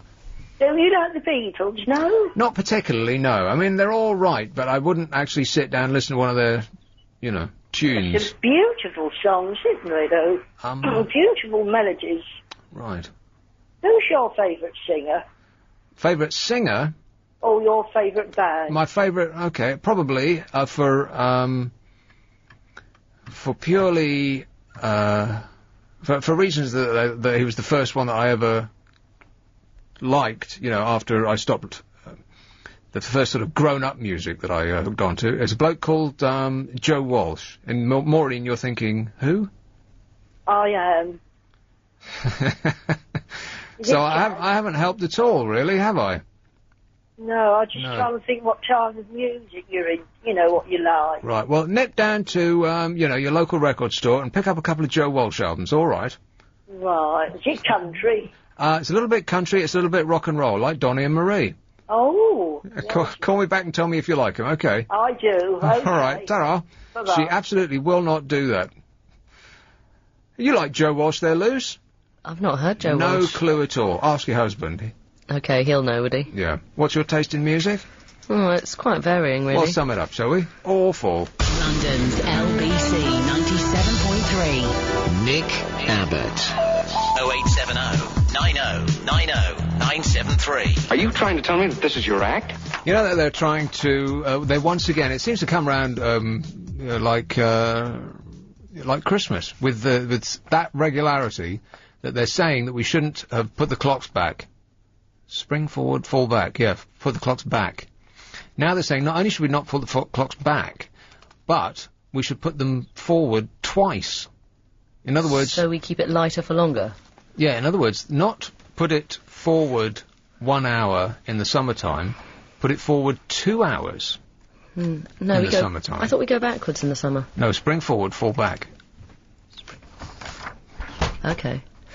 Why is it that when we're trying to work something out, we think about things, we do exactly what you just did there, and we look at the ceiling? Because you go to your, your left brain is your academic one, isn't it? And your right brain is your creative. What, speaking as a psychologist, you mean? Oh, no. You've got no idea what you're talking about. I've learnt this. Yeah, you've learnt it really Sounds well. Good, doesn't it? Yeah. That's true, isn't it? Isn't the right brain creative? I don't think you Your can right really side? nail it down quite that specifically. Oh. I like to make it simple. Right. But what's that got to do with looking up, though? Well, because you said looking up, and I suppose automatically you sort of go to your brain to think... Well, you're looking at your brain. You're trying to swivel your eyes in their sockets. Trying to recount when I changed the clock, and I was convinced that when we went back to darkness, into winter, that we put the clocks back. Yeah. Which is just exactly what I just said. Spring forward, fall back. Spring forward, fall back. Fall as in autumn. No, because we must have gone forward to bring the hour nearer, so it's dark. No, but thanks for playing. I find it difficult to get my head around it every single year. So if the clocks go backwards, then if it's 2 o'clock now, it's going to be 3, or is it? Okay, let's pretend we're going to spring tomorrow. So now it would be 5:34. It's 4:34 now, huh? Yeah, you're right. 5:34. Yeah. Lucy, I think the hairspray that you've been using today is melting my brain. Yeah, it's leaking in your skin. You're losing your mind. I know. Shall I go? No, don't go. But the majority of people in Britain, except for Scotland, boo, now favour switching to a double summertime, which is exactly what I just said. So in the autumn, in the spring, not only are they saying that we'll go 1 hour ahead, they're going to go 2 hours ahead. Oh, I like that. That sounds great. So at the peak of summer, it will actually still be light, almost at midnight. Think how drunk people would be, though. You have to... They would, though. Londoners, they'd be out, having a wonderful time, out, al fresco, dining and drinking. But that's exactly what they predicted when they went with 24-hour drinking, which I've seen precious little of, by the way. When they banned cigarettes, then I'll start to go out to pubs again. I just can't bear it anymore. I'd rather stay in. Oh, I can't wait for the cigarette ban. That'll be great. Isn't it fantastic? Yeah.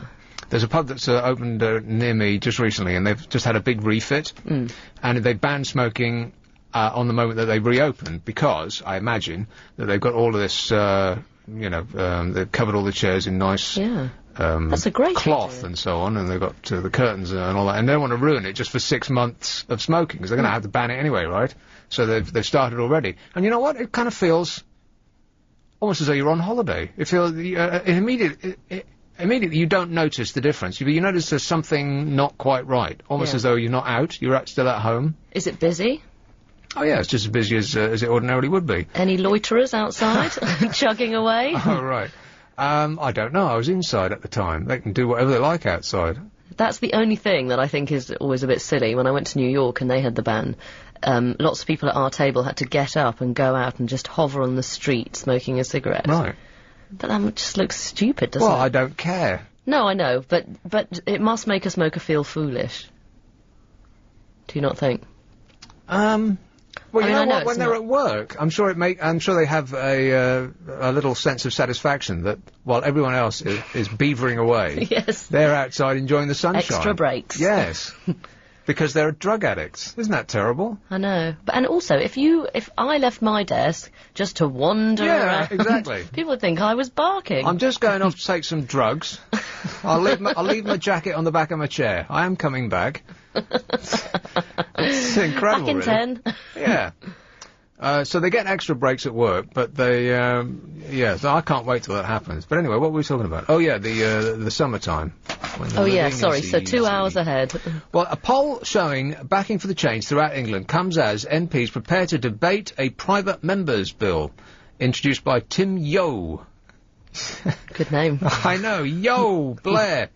Tim Yo, who is proposing that the country switch to European time for a 3-year experiment. why do they do things so much better than we do in almost every respect in Europe? I mean, what is it? What is wrong with this country that we... Not only are our citizenry being assailed by more laws and ever greater tax burden than anywhere else in the whole wide world, but we're also less free to do whatever we want when we want to do it. And the result of that is that that we are ever drunker and more stoned and more pregnant at an earlier age than any other country practically in the world. I know. We've got more people wagging their finger in our face, sending us to sit on the naughty step with the receipt for a fine in our pockets than anywhere else in the whole of Europe, I bet you, or in the Western world. And the result of that is, I mean, the result of all this don't drink and don't smoke and don't get stoned and... What's that? It's Alex's phone. When will that man put his phone on vibrate? I don't know if I want to hear it vibrating either. Because it makes terrible noise if phones vibrate, doesn't it? Does that sort of... I tell you what, the one thing that I wish I'd invented, not paper clips, not Tetra Packs, although it would be nice to have some of the money that they've got coming in, but wouldn't it have been great to be just sitting in your shed in the bottom of your garden, and you've got some, I don't even know what it is, but some tiny little thing that when you pass an electric current through it, it vibrates violently. And you thought, well, that's amusing. What will I ever do with that? And then you send it to somebody who runs a phone business, and say, oh, well, I'll tell you what, we'll stick it in a phone, and people will be able to get a phone call without it actually bothering anybody else, without the sound of Philip from Norwood saying, hoodies, Alex.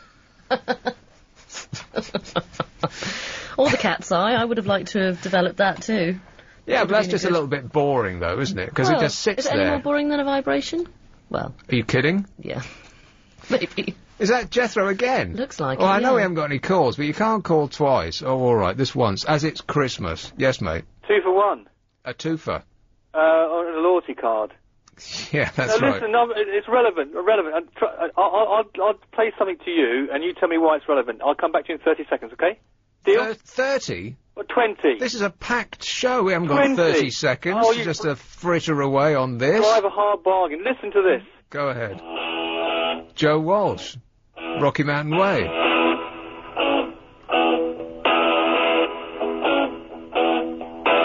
Hey, Luce, are we going to have to pay for this? Pay for play. Huh? Who's that? Well, that's Joe Walsh, Rocky Mountain Way from... So long as he doesn't play more than 30 seconds. Oh, right, okay, well, that's... I've done it, 15. Just under, from the album, The Smoker You Drink, The Player You Get. Oh, yeah, and where did he come from originally? What town? No, what band? Oh, the James Gang. And then he went and played with... The Eagles. And he's brilliant. Go on, ask me another one, smart-ass. Okay, who did Neil Young originally play with in California before they formed Crosby, Stills, Nash and Young? Buffalo Springfield. Okay. What books have you been reading? I work on a rock station, mate. I've been buying this music my whole life. Okay, where did the Doobie Brothers come from? What town? Yeah, what state? Oh, yeah, California. Oh, I didn't know that. See? You got that one wrong. It's the best music ever. Doobie Brothers, Allman Brothers, Lynyrd Skynyrd, all that stuff. Excellent. The Kings of Leon have tried to recreate it, I think, but I haven't heard much of their work. Everybody that's released an album in the last year has tried to recreate things that have happened over the past 30. It's all the same. It's all, like Pink Floyd said on Dark Side of the Moon, everything's been done under the sun. Same old, over and over and over. Yeah, but we've got to go on living, haven't we? So sometimes... Oh, I suppose so. You establish a tradition, don't you? Is there such a thing? The new is now... is not possible, is it, I think? New is the new old. Is that what you're saying? Yeah. I've had my 2 for 1. I've got to say goodbye because I don't want to hog the station. Ta-ta. Bye. Quite right, too. Whatever it was he just said. I got everyone right. There was a moment of panic there. I thought, oh, God, what's he going to ask me now? But I think I came through with flying colours. You should do Who Wants to Be a Millionaire. Well, it's like I said once, that I did pick up that book, the Who Wants to Be a Millionaire book. And, of course, you go straight to the £1 million questions. And, much to my amazement, I knew one. Well, that's good. Yeah. You're responding as though this is the first time you've heard this. Do you listen to this show? I know, we have spoken about it before. But the thing is I always think with those things is that you either know it or you don't. And it's not... That's among the most fatuous things you've ever said, Lucy. No, but... I mean, obviously. Yeah, but what I mean is it's not necessarily intellect that you would know the $1 million question. Right. It's just these questions randomly pop up and they either fall within your general knowledge or they don't. Yes, quite right. There's not something... They're not puzzles to work out. No. You don't swivel the heat of your intelligence onto them. You either know it or you don't, as you so correctly said. But if you were asked and I jumped down your throat when you said it. Shame on me. I know. On the day after Jesus' birthday as well. Yeah, be nice. I've got a cup of tea in here for you as well. Lovely cup of tea. Can't wait to have that. Yes. I bet. Did you hear that in the news? People were queuing outside Selfridges from 5 in the morning. 5 o'clock in the morning to save, what, 10% on a pair of culottes? Yeah, so basically what's the point of that? Ruined Christmas Day to get up early in the morning. Why would you do that? That's true, yeah. I hadn't thought that through. 5 o'clock in the morning. I mean, that means that you would have to have been up at 3. Yeah. Because you had to have a little shower and some tea. breakfast. Yeah. Nice cup of tea, which I'm still waiting for, by the way. Don't mind me. Would you like it now? I didn't want to interrupt you. Yeah, and you'd have to get in your car, I suppose. Yeah, no congestion charge. Yeah, that's true. Find somewhere to park. Free. Free today. We're hoping. If it's not, then our cars won't be there when we come out. Oh. That's a cheery thought, isn't it? We're walking. Yeah. And queue up from 5 o'clock in the morning. That just seems crazy to me. So you'd have to go to bed at, what, 9 o'clock last night? Night, everyone. I'm going to bed for the sales. And the discounts won't have been that great, surely. I mean, they're not giving stuff away, are they? I mean, they're still going to make a profit. The only thing I can think is that you'd go to buy a load of stuff to sell, maybe, on eBay or something. If you were trying to scoop up some bargains to make some money. What's that? That's me answering the phone. Oh, right. See how women can do lots of things I in one know. go. My mind's boggling. This is LBC. London's LBC 97.3. 0870 90 90 973. Nick Abbott. What are these? They're little flapjacks. Did you make them yourself? No. Oh, good. It looks like they could have been, though, doesn't it? I know, I'm very suspicious, but they were bought, because we don't want anything that was homemade here. We only want things that came in boxes. It was sent in from a listener, wasn't it, Alex? What? Only joking. I wonder if Ian Lee would eat things that... I mean, he wants to meet the general public. Would he eat things that the general public would have sent in? No, I think that's one of his rules. Never eat or drink. Meat, don't eat. Yeah. And he doesn't eat meat. Right. Well, that rhymes. See, I can't eat that now, because that would be rude, eaten on the air. Actually, yeah, that wouldn't sound very good. No, it wouldn't, no. Especially as they're OT, so you'd be chewing quite a lot. It would sound like the listener was inside my mouth. It's awful. It wouldn't sound like 2 minutes of eating 3 cream crackers. No, I was just going to say, a bit similar to that, really. Hey, Lurkia. Hello. How are you? Another day in paradise. Just happy over at your place, eh? Hmm? Oh, no, working. Working? Yeah. What do you do? Chauffeur. A chauffeur? Chauffeur. Right, you're a cab driver. Right, glorified. So you're an actual chauffeur? Well, yeah. What kind of... It's glorified, cab driver. Well, yeah.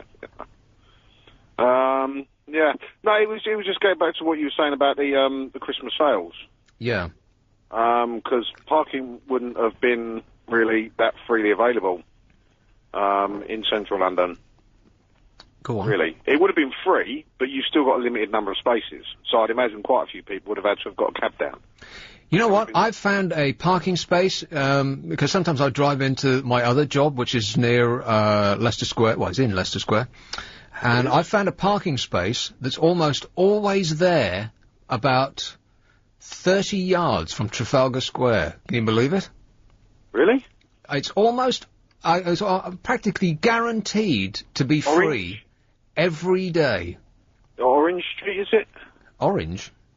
Orange Street? I don't know that one. I don't know what the street's called, and if I did, I certainly wouldn't tell you, because it wouldn't be there every day anymore, would it? But it seems like I've struck a rare gold. Yeah. Right in the middle of town, there's a parking space that seems to be always empty. Well, I want to that one then. I know. Not a secret. Yeah, keeping it a dead secret, yeah. Yeah, but these people that go down for the for the sales or whatever, because there'd have been no public transport that time in the morning, cab fares would be double for yesterday and today. Are you in a black cab? No. Right, because I think mini cabs were double, because I know somebody who went to Heathrow Airport, cost him 50 quid. What a rip that is. I'm not likely to tell you that. Okay. Well, ordinarily at 25 quid, it can't be, that far away from Chiswick. But I think that black cabs weren't double time, were they? They were just like an extra 3 quid or something. Mind you, their prices are so astronomical anyway, they barely need the cash, do they? Swimming in it, they are. Yeah, this is it. Go to work in the morning, play golf in the afternoon. We're going to have a lot of furious cab drivers on the phone any minute now. Let's not give the number out. So were you working yesterday? Yeah, came out for a bit yesterday, and come out for a little bit today. So I'm just waiting on one now, going out to the airport, and then one coming back in again. And let me ask you this. Go on. Were people so full of festive cheer that they were tipping you like money was going out of style? Oh, heck no, it's all on account. Account customers are absolutely the worst, am I right? Yes. Yeah, no, not really, actually. Because I feel, there's good and bad swings and roundabouts, but, yeah, I think if it's the cash customers, they can be a little bit too blasé, they don't really care, and so on and so forth. So, I think it's a better class of annoyance, really. Well, yeah, they're more likely to be wearing a suit and less likely to chuck up in the back of your car, but they will not ever tip you. Oh, no, it's part of the service. Sometimes they do grats. Because I used to have an account cab at another place, and you get in the back, and at the end of the journey, you just sign your name. No money was ever involved, and so if you're not giving any money, then you don't feel obliged to tip. Whereas if you were paying cash for your cab, you'd add an extra 10-20%, whatever it is, right? Yes and no, because with this, you've always got the opportunity to put down gratuities. But the company that's paying for the bill would look askance at an extra charge for gratuities. That's not that's surely something you should take care of yourself. It's like if I was in finance of a major corporation and we had a bill for 100 grand come in for our cab account, and 20% of that was just people adding extras, I'd flip my lid. Yeah, but I would imagine that not everybody would be in a position to do gratuities on the actual account itself. So I'd imagine it would probably be vice presidents and up. And when was the last time someone spoke to God in the back of your seat? It's been a few years, actually. Really? Yeah. There's a couple. I think the more you do it, the more experience you get. So when you start to see the warning signs, the window can go down and the Labrador impersonation can start.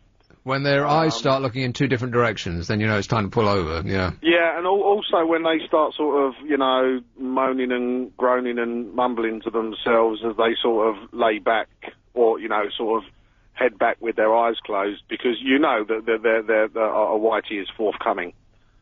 And their world is spinning rather violently. There is that tornado going on inside their head. At which point it would be a festival of mumbling and grumbling, it sounds like, in your cab, because you don't sound, full of festive cheer to me, mate. Yeah, you're one of these cabbies when you get in, it's like, oh, blimey, it's been awful today, mate. Traffic is like, oh, you're not going up the East End, oh, nightmare up there. No, that's the black cabs, and they don't go south of the river, Governor. They don't go south of the river. No, they don't. No, this is... Unless it's Putney. This is, yeah. Chiswick, they'll go to Chiswick, and they might go to, Chiswick's not really south of the river, really, is it? Isn't it? No. it wends and weaves so much it's hard to tell which is north and which is south. Yeah, and you can't even do it with a southwest postcode either. Because Flem, southwest 6, that's north of the river. Flem? Oh, Fulham. Fulham, yeah, Flem. Oh, yeah. Isn't that charming? I'm so glad you called. Southwest 7, which is South Kensington, and that's north. Southwest 10, Southwest 3, they're both north. Oh, he's run out. He's filling in for Mr. Lister while we're waiting for his call. Well, when are you off then, Lurkio? What do you mean, off finishing work? Yeah. I don't know, probably about 2 hours. Only... Like I said, I mean, I'm just waiting for the passengers to come downstairs, so I've got one going out. And because you're on account, they'll let you wait and wait and wait, because it doesn't make no difference to them. Don't make no difference to me, because today and yesterday, £38 an hour waiting time. So they can, as long as they want. Did you hear that? 38 quid an hour just to wait. Yeah. We're in the wrong job, Luce. Yeah, some people spend 3 or 4 years doing a degree for that sort of thing. Yeah, you're right. You're absolutely right. A degree in leisure or, hairdressing to get into banking. Exactly. Well, best of luck, Lurkio, and top of the new year and all that jazz. All right. Right back at you, sir. Ta-ta. Ta-ta. This is LBC 97.3. Nick Abbott.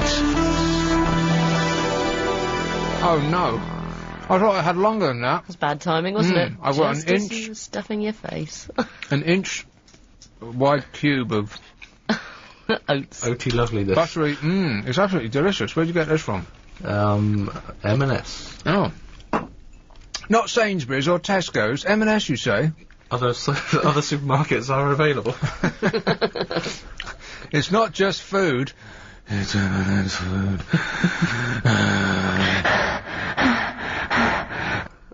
That didn't sound sexy. Someone should calm that woman down. It's only dinner. Here is Westminster. Hey, John. Hey, Nick. How you doing? I'm all right, mate. Good. I've just been to Oxford Street today shopping. I just wanted to correct you about there were queues at Selfridges. The queues were actually for Gucci within Selfridges. You know, there's like an area that sells Gucci, I think, handbags and stuff. And there were queues going right round the corner with guys in high visibility jackets, like chaperones. And it was just a load of people excited about getting a Gucci handbag. What is it with Gucci? I don't know. That creates such queues. I swear, if you go down Bond Street, I think all the major fashion houses start their sale on the 27th, right? Yeah. I absolutely guarantee it. You go down Bond Street on the 27th, and there'll be a line a mile long outside Gucci and outside no other shop. What is it about that store that makes people go crazy? They were all fat and ugly. Oh, that's nice. They're not the kind of people that Gucci have in their advertising, you know, like glamorous Kate Moss type people. Well, so it's just nobody that's that thin can afford it. People making up for their, you know, lack in other areas by buying designer stuff. Well, there's a lot of truth in that, I think, yes. But a lot of places were shut. Marks and Spencer's was shut, and it wasn't a great day to go shopping, to be honest. Is it back to normal tomorrow? I've got no idea. It's the 27th tomorrow, so it'll be, it'll be insane out there. Okay, thanks, Nick. That's all I had to say. And so you went into the shop itself, right? I went into Selfridges, yeah. I had to go and buy some stuff from the basement, but I just passed the Gucci bit, and there was, like, unbelievable queues outside. And they're all excited, and they're the guys with the walkie-talkies.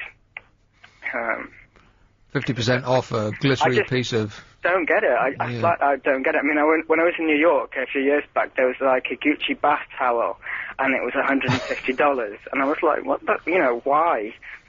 It's because, well, the reason that they do things like that is because people want something with that label on it. Yeah. And they can't afford a £1,000 coat, so they either go and buy the sunglasses.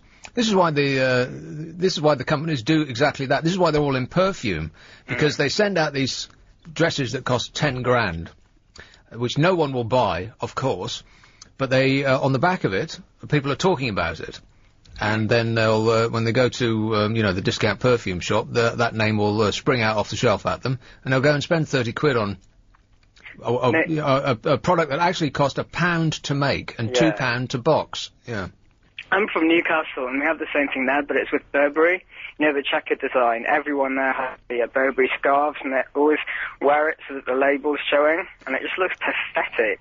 They must have been very upset about this, Burberry. I mean, it's done well for their bottom line, right enough, but they've become the chav label of choice, which is not the kind of thing that you want if you were trying to establish yourself as an upper-class business. I see it more in the north than the south, and I think they stopped making the Burberry baseball caps because that became associated with the hooligans. Right. But, yeah. Well, you managed to escape. Now you're down here with, you know... Now I'm down in London paying like £500 a day rent. It's great. I love it. You can't afford to eat or go out, but at least you're with, you know, people who aren't dressed in tartan from head to foot. Yeah. And people who actually wear coats in the winter. Yeah, that's true. If you go to the big market on a Friday night, people, well, girls especially, they wear, like, nothing. Yeah. Very short skirts. A piece of dental floss that they're using as a dress. Yeah. On FM, on DAB, and online. This is LBC 97.3.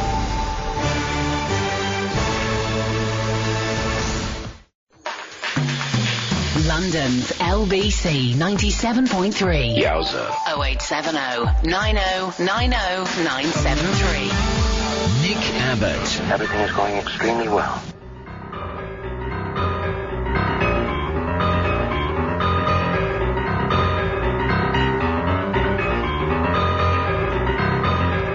So during the course of that news break, Alex asked me, via Lucy, if I wanted to go to the toilet. What? He actually said, if you want to go to the toilet, now's a good time to go, because we've got the sport after the news. Like I'm 5 years old, and we're embarking on a long trip. I've never felt so condescended to in my life. How dare you interfere with my ablutions? Think of it more like a theatre break. It's just the interval.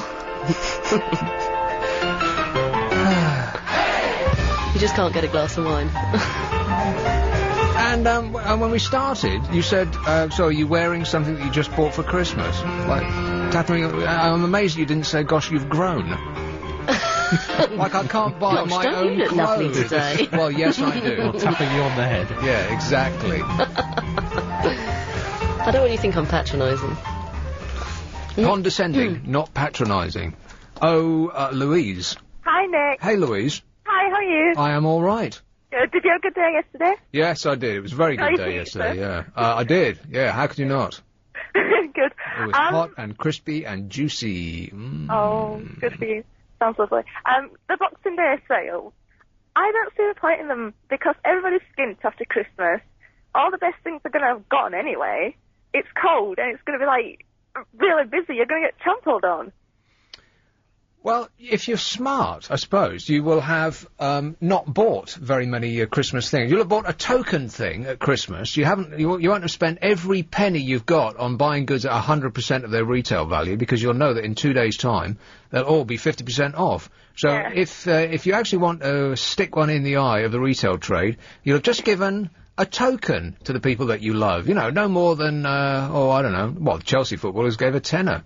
Something that's worth £10 to you know, in order not to be accused of you know, waving their money in our face.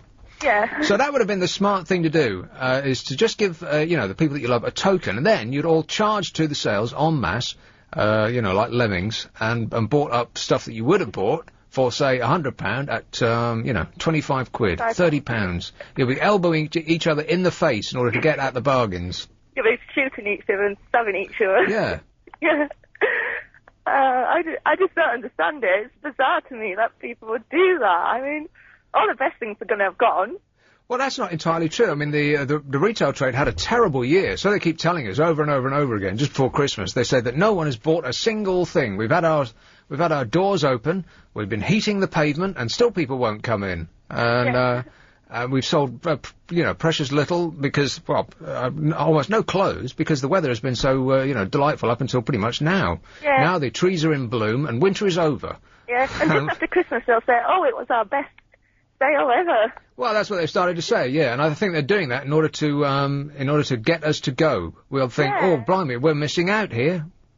Yeah, definitely.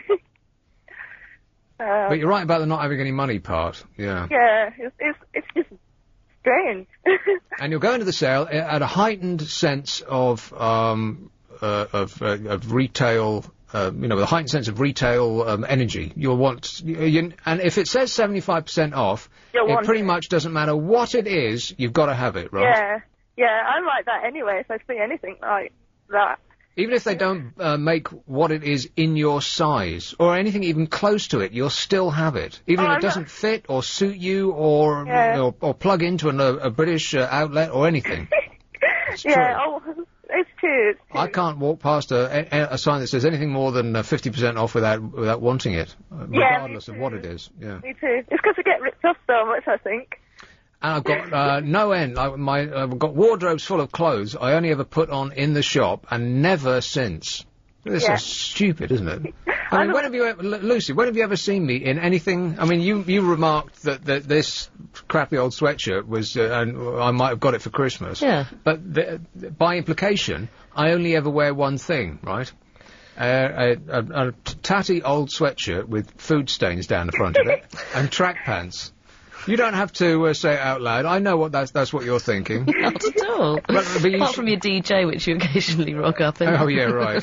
I've got no end of clothes. I just never wear them. I'm like everybody else. What, because I'm stupid? That's why not. Do you dress up, though, during the week? For why?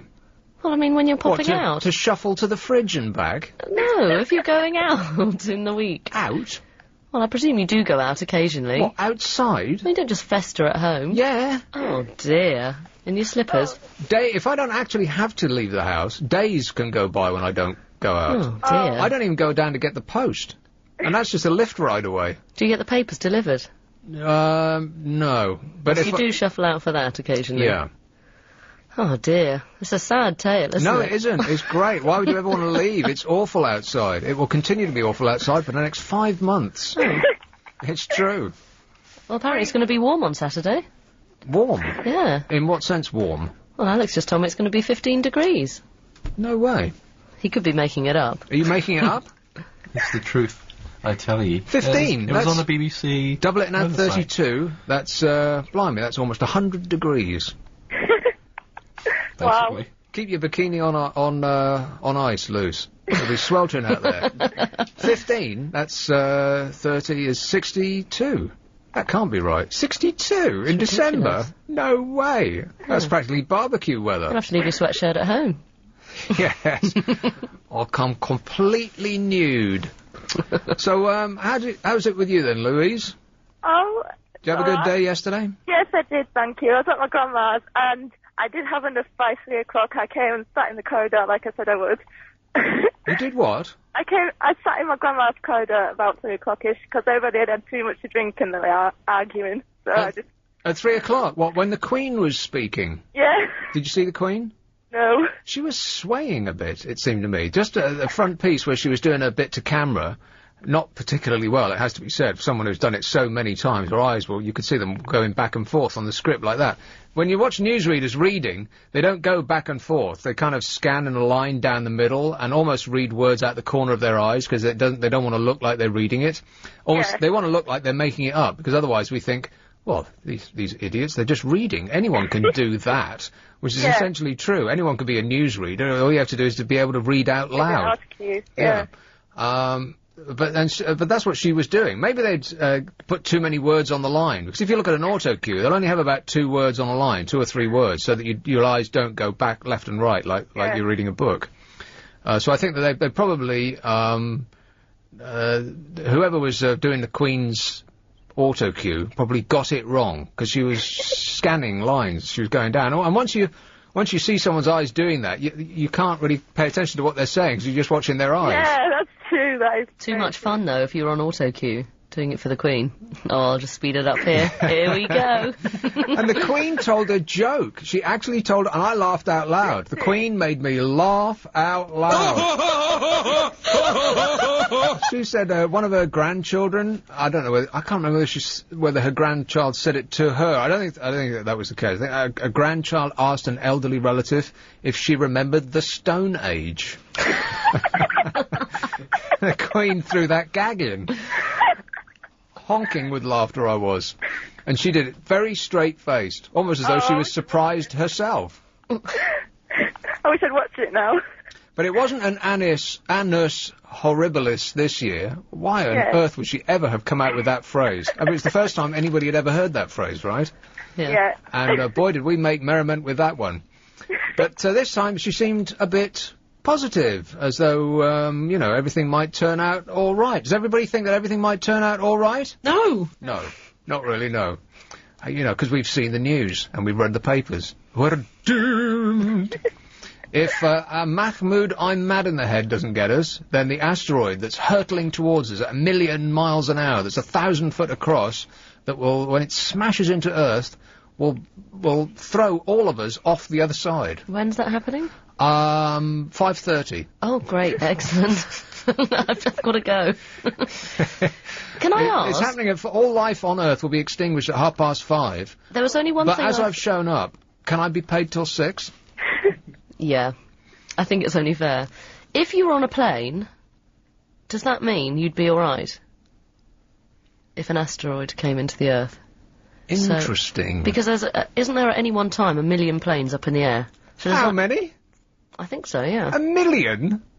Oh, come on. I'm pretty sure. 1 million? Can't be that many, can it?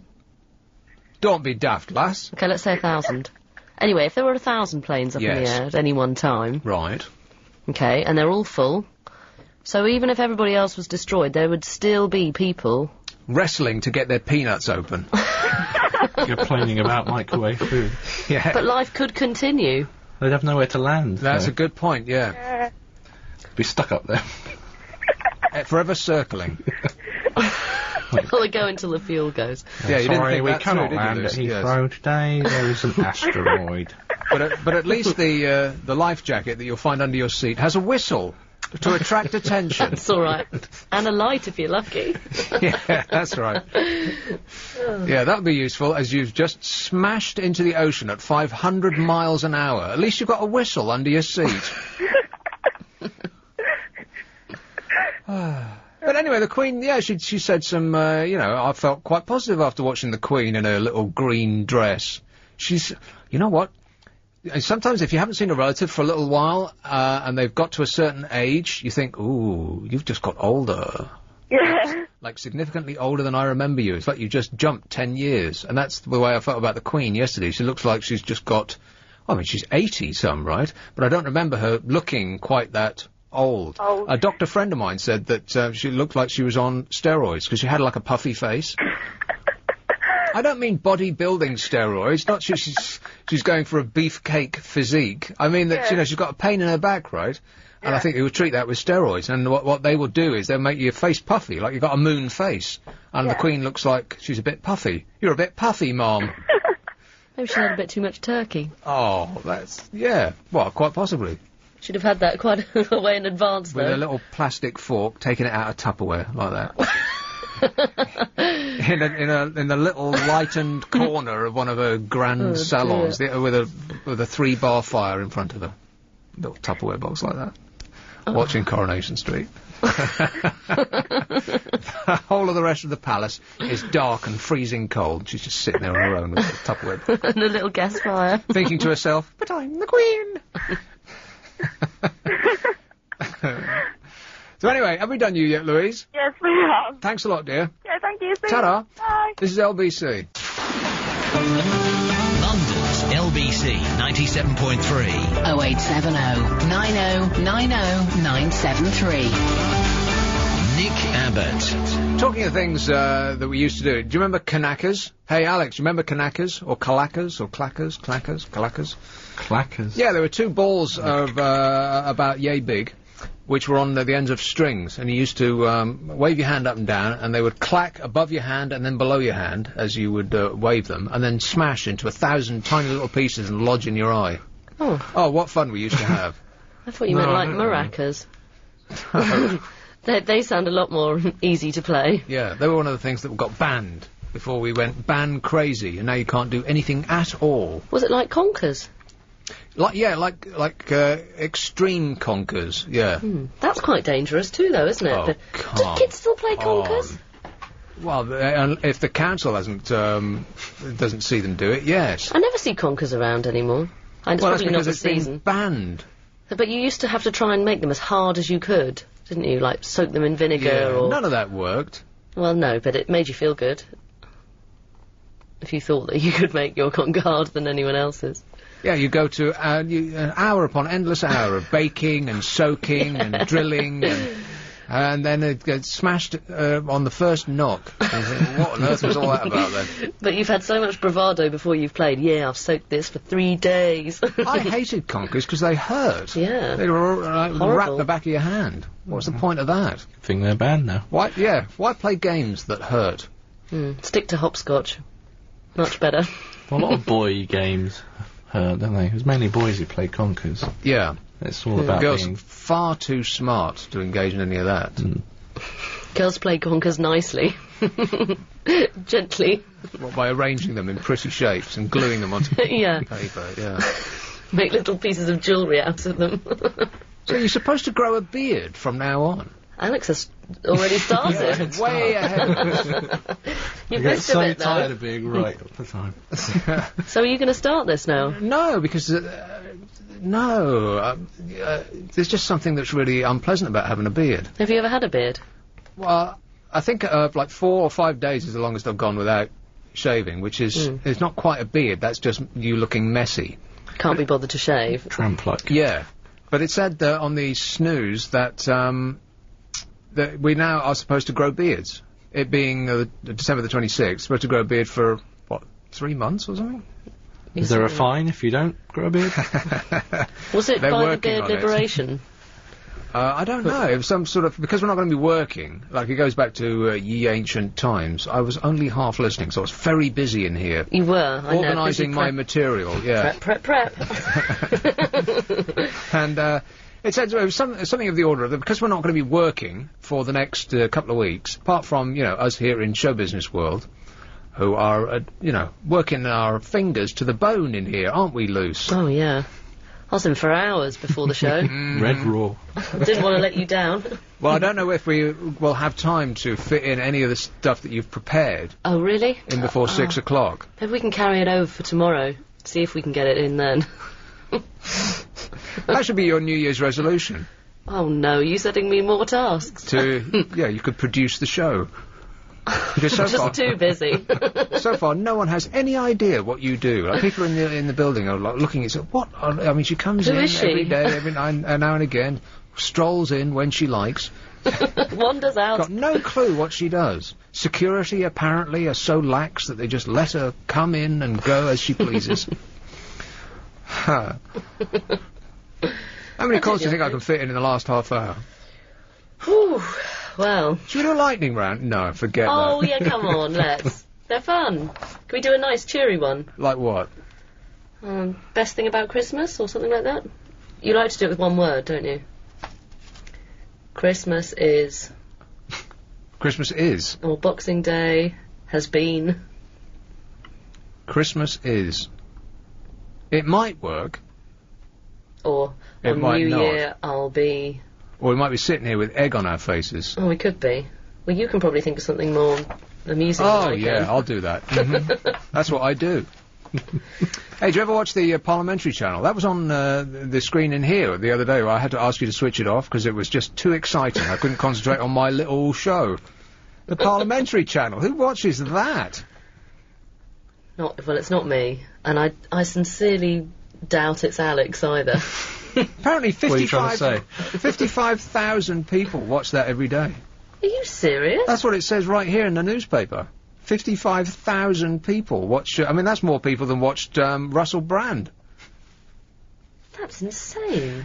Rowdy MPs risk embarrassment on television with the easing of tight restriction on broadcasters' coverage of parliamentary proceedings. You see, this is how the new open government worked, right? Because they were going to say, in order to let the people in on the process of government, we will, for the first time, consent to cameras being allowed into the Houses of Parliament, on the condition that, they said, you don't actually show anything that's embarrassing in any way, shape or form to us, to include shots of an empty house, which it almost always is. There's practically no one there, ever. Or shots of baying MPs shouting and gesticulating at each other. So basically... That's the best bit. Well, exactly. In fact, that's what it's all about. It's like a big boys' club to which women are occasionally allowed. And they're all just... It's kind of like what an Eton mess must be like. You know, the aftermath of an Eton banquet. They're all drunk and stuffed and shouting at each other. Only because they haven't got any are they not throwing food at each other. But that's basically what it's like. But we're not allowed to show that. We just have to show government in its full majesty. But now, finally, the people who are running the cameras will be able to point at something other than the person who is speaking.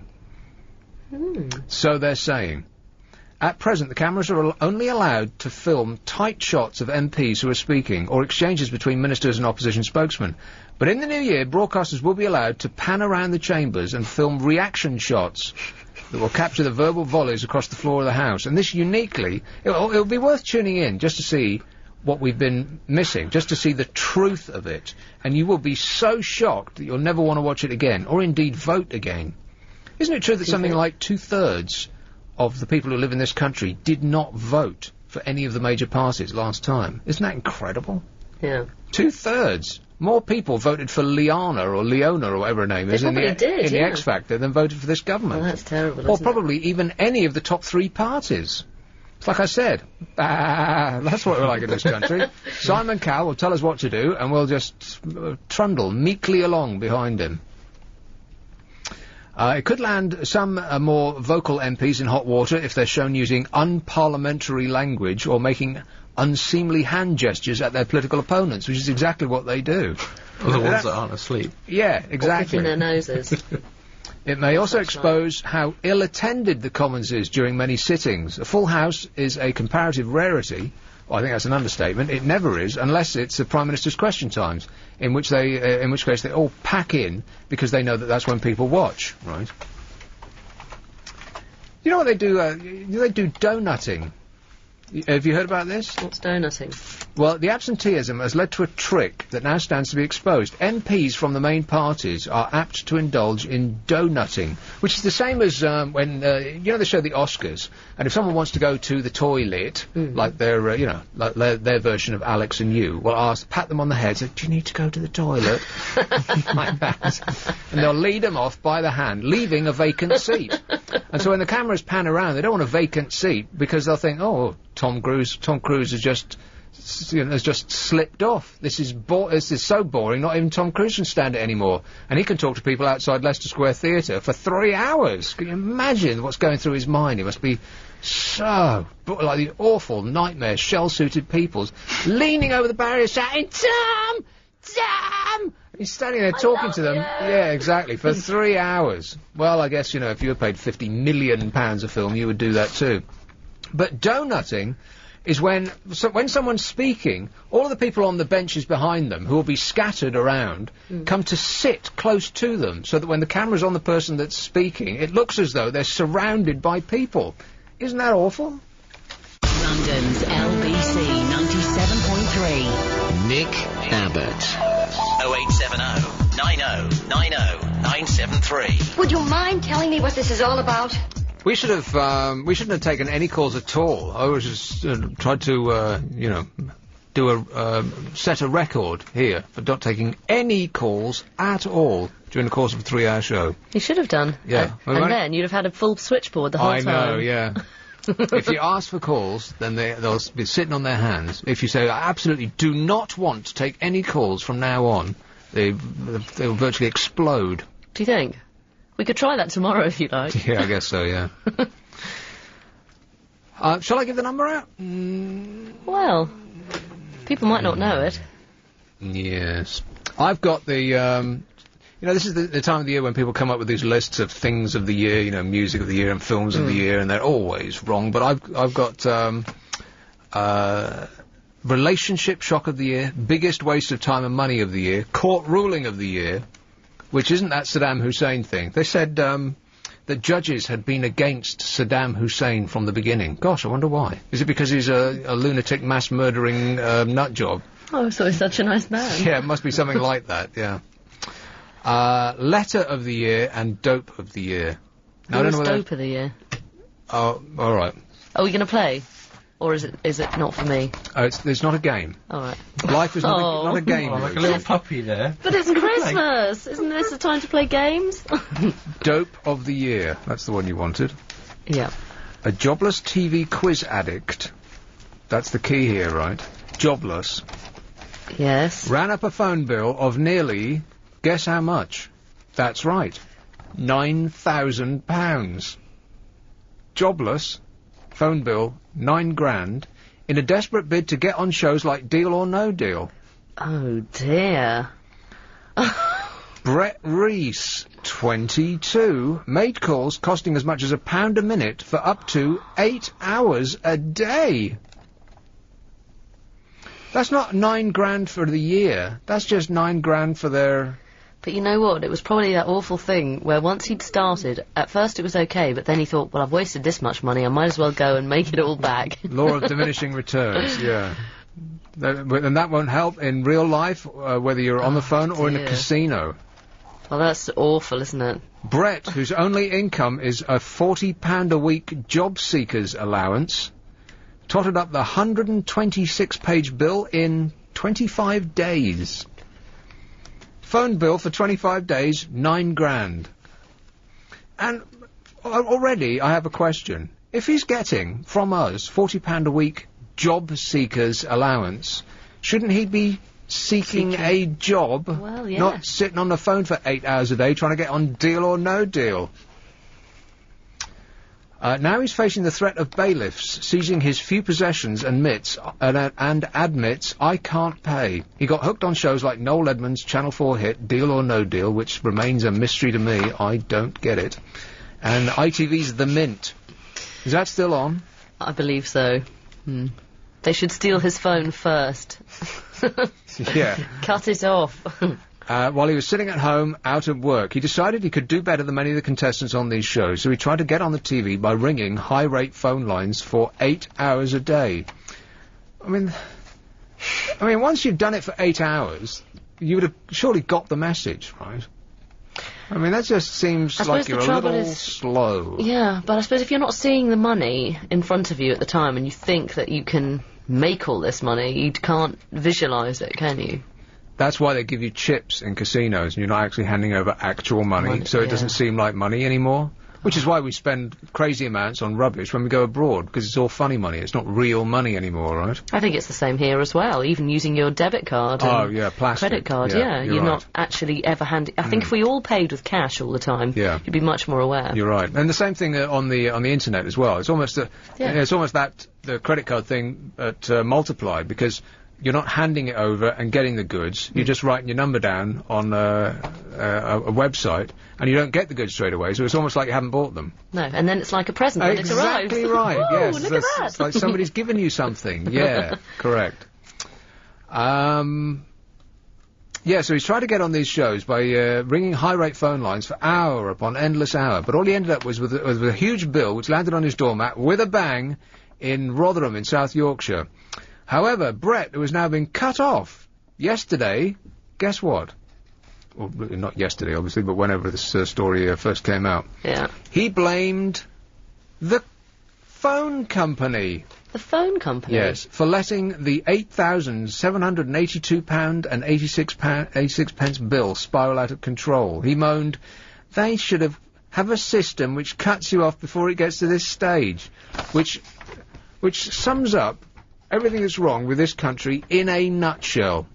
But he might have a small point. No, he doesn't. Yes, well, he but might do. If you But suddenly... that's not pertinent to this story, Lucy. But the point is, if you suddenly rack up a huge bill on your credit card or on your bank card, the bank will ring you and say, just to check that nothing's going on. Oh, and maybe shut that'd be quite up. helpful if the phone company had done that to him and said, look, mate, you know, your bill now is at $5,000. Are you sure you want to keep going? This nutter was calling these numbers at £1 a minute for 8 hours a day, and he blamed the phone company. I mean, talk about abrogating your responsibilities. No one's responsible for their actions in this country anymore. I take it he's single as well. Well, he didn't have the guiding hand of a good woman, that's for sure. Oh, dear. That's incredible. I mean, that he would do He's it... going to regret that for the rest of his life now, isn't he? Yeah, good. Not only that, I mean, to compound your the mistake of doing it for a start, I mean, that's crazy enough. But then to turn around and say, it's got nothing to do with me, not my fault.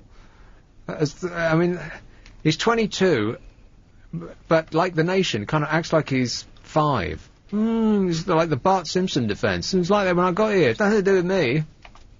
It's just another form of gambling, though, isn't it? Well, yeah. Oh, dear. So he's the dope of the year. Well, he does deserve that award. Yeah, unless you know better. But I also have a court ruling of the year, which is not the Saddam Hussein thing. I wonder if they'll televise that. The execution? Yeah. Oh, yeah, that'd be cheery watching, wouldn't it? Well, there'll have to be some sort of crowd. I mean, in that area of the world, they do show up for executions, don't they? Yeah. Well, you know, let's not pretend otherwise. We used to do the same. We used to take a packed lunch for a quick burning. It used to be the weekly entertainment. Now, of course, we go to football. We still abuse people. Yeah, but we watch the X Factor. Whereas Victorians used to go to Bedlam to laugh at the mentally ill. Now we watch the X Factor. In their in the opening stages, yeah, where the mentally ill show up en masse in order to screech at Simon Cowell, yeah, and are stunned when they're told that they can't sing. The paint's peeling off the walls. People have got their fingers in their ears, and they're being rejected. The jaws are on the floor, and we're guffawing at home. And they still can't believe it. Yeah. But my mum always said I could sing. And I always feel a little ashamed that I am enjoying their heartbreak and misery. Don't worry about that. They put themselves forward. Yeah, you're quite right. Yeah. And, you know, they've had their bit of exposure and that's what they wanted. That doesn't sound a very Christian attitude there, Luce. Doesn't it? I think that you had a bit of credit in the bank by showing up to church. Yeah, I just spent it. At the end of the year, mind, you just got it in just in time on Christmas Day, for which you get double points, by the way. Oh, thanks. But then you threw it all away with that unchristian attitude just then. Oh. I was just being honest. And you look so sweet and nice. Just being honest? Let's go with this one. Hello, you're on the air. Oh, hello, Nick. How Hello. you doing? I'm all right. Good. I thought I'd give you some good news. You know, you were saying that you didn't get many callers. Everyone's, too replete today. They're just stuffed their faces. No, I don't think it's that at all. I can answer your question, right? Why I personally don't call you that much. I enjoy listening to you, and I don't like interrupting. And I know that sounds silly on a talk radio station, but I think you're the only presenter on LBC that really you can just listen to without interrupting. So it's a compliment. Well, that's very nice of you to say that. I really mean that. Out of all the presenters that all take calls or don't, you're the only one I could just listen to and think, you know, I don't need to phone him because it's interesting what he's saying. Oh, thanks a lot, Mum. You're welcome. Send me the £20 in the post. All right, will do. Take care. Ta-ra. Bye. I have actually thought that before. We've talked about this, haven't we, Lucy? We have, yeah. And, because I never say the number, which is, my first mistake, because you should always say the number. If you want people to call you, you should tell them what the number is, right? And I know it's on the what we call brake bumpers. It's on the outro of adverts. Yeah. But people aren't listening to that, are they? They're they've switched off. They're singing along to the music. They've been concentrating with laser-like precision on the adverts themselves, after which they're utterly exhausted and they can't take in the numbers that's being read to them. They're busy buying all the products. Yes, that's right. They're dialing up the worldwide wait to buy whatever it is we've just suggested. Yeah, quite right too. But unless you actually say the number, people won't know it. No. But I shoot myself in the foot by not doing that, but mostly because I just don't think of it. I don't Have you remember. memorised it? No, I know where it is now. You've got the board there to refer. Yeah. I think I should test you on it weekly. But I think it is because, and it's mostly down to you, Lucy, that our conversation is so stunningly interesting that people are rapt at home. That must be what it is. Anybody think that? No. Here's Edwina. Hi, Wickham. Hi, Wickham. Hello. Edwina. Hi, how are you? I'm all right. Actually, I was prompted to call you because I was ringing to say I endorse everything what Morel just told you. How do you know her name? Well, she's a regular. Is she? Yeah, with Clive and right. and I'm a regular listener. But no, I just love listening to you. I love your style of communication. You're the first person that's ever used the word style in connection with me. Oh, is that a bad word to use? Because that's the way I, call it, for me. Right. Hey, Lucy, do I look stylish to you? No.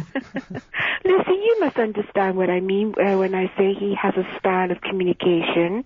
When you listen to every presenter has their own style or method of communicating. But yeah, Lucy's in there listening to Radio 3 at the moment. Oh, well, thank you. Not actually paying attention I thought you would have a backup for me. I just enjoy it so much that there doesn't seem to be always a need to call you, you know. And I love the way you read the newspapers, because I don't get newspapers.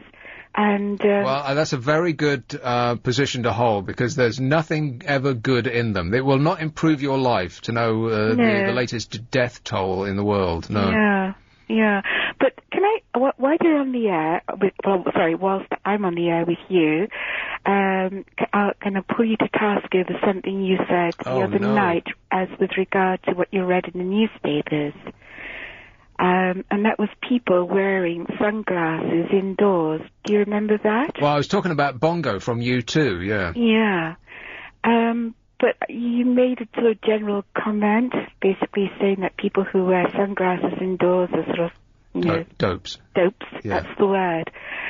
And I try to... Unless they have a medical condition, which they... See, well, no, that's an obvious exception. Obvious exception, isn't it? Exactly, because that's the first thing that sprung to mind. Yeah.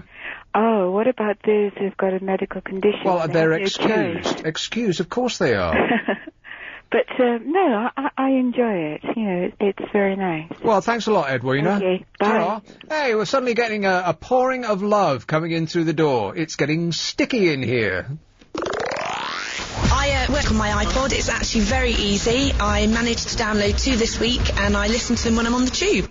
No matter where you are, no matter what you're doing, you can listen to all your favourite shows on LBC 97.3. Just log on to lbc.co.uk, click on podcasting, and for just £2 a month, you can access the world of LBC. Special features you won't hear on the radio, the latest gossip from the managing director, listen to some vintage LBC, and on top of that, you can choose to hear all your favourite shows uninterrupted. I downloaded my first podcast about 6 months ago. It's something that I'm really sort of getting into now. LBC.co.uk to listen on your PC or download to listen on the move.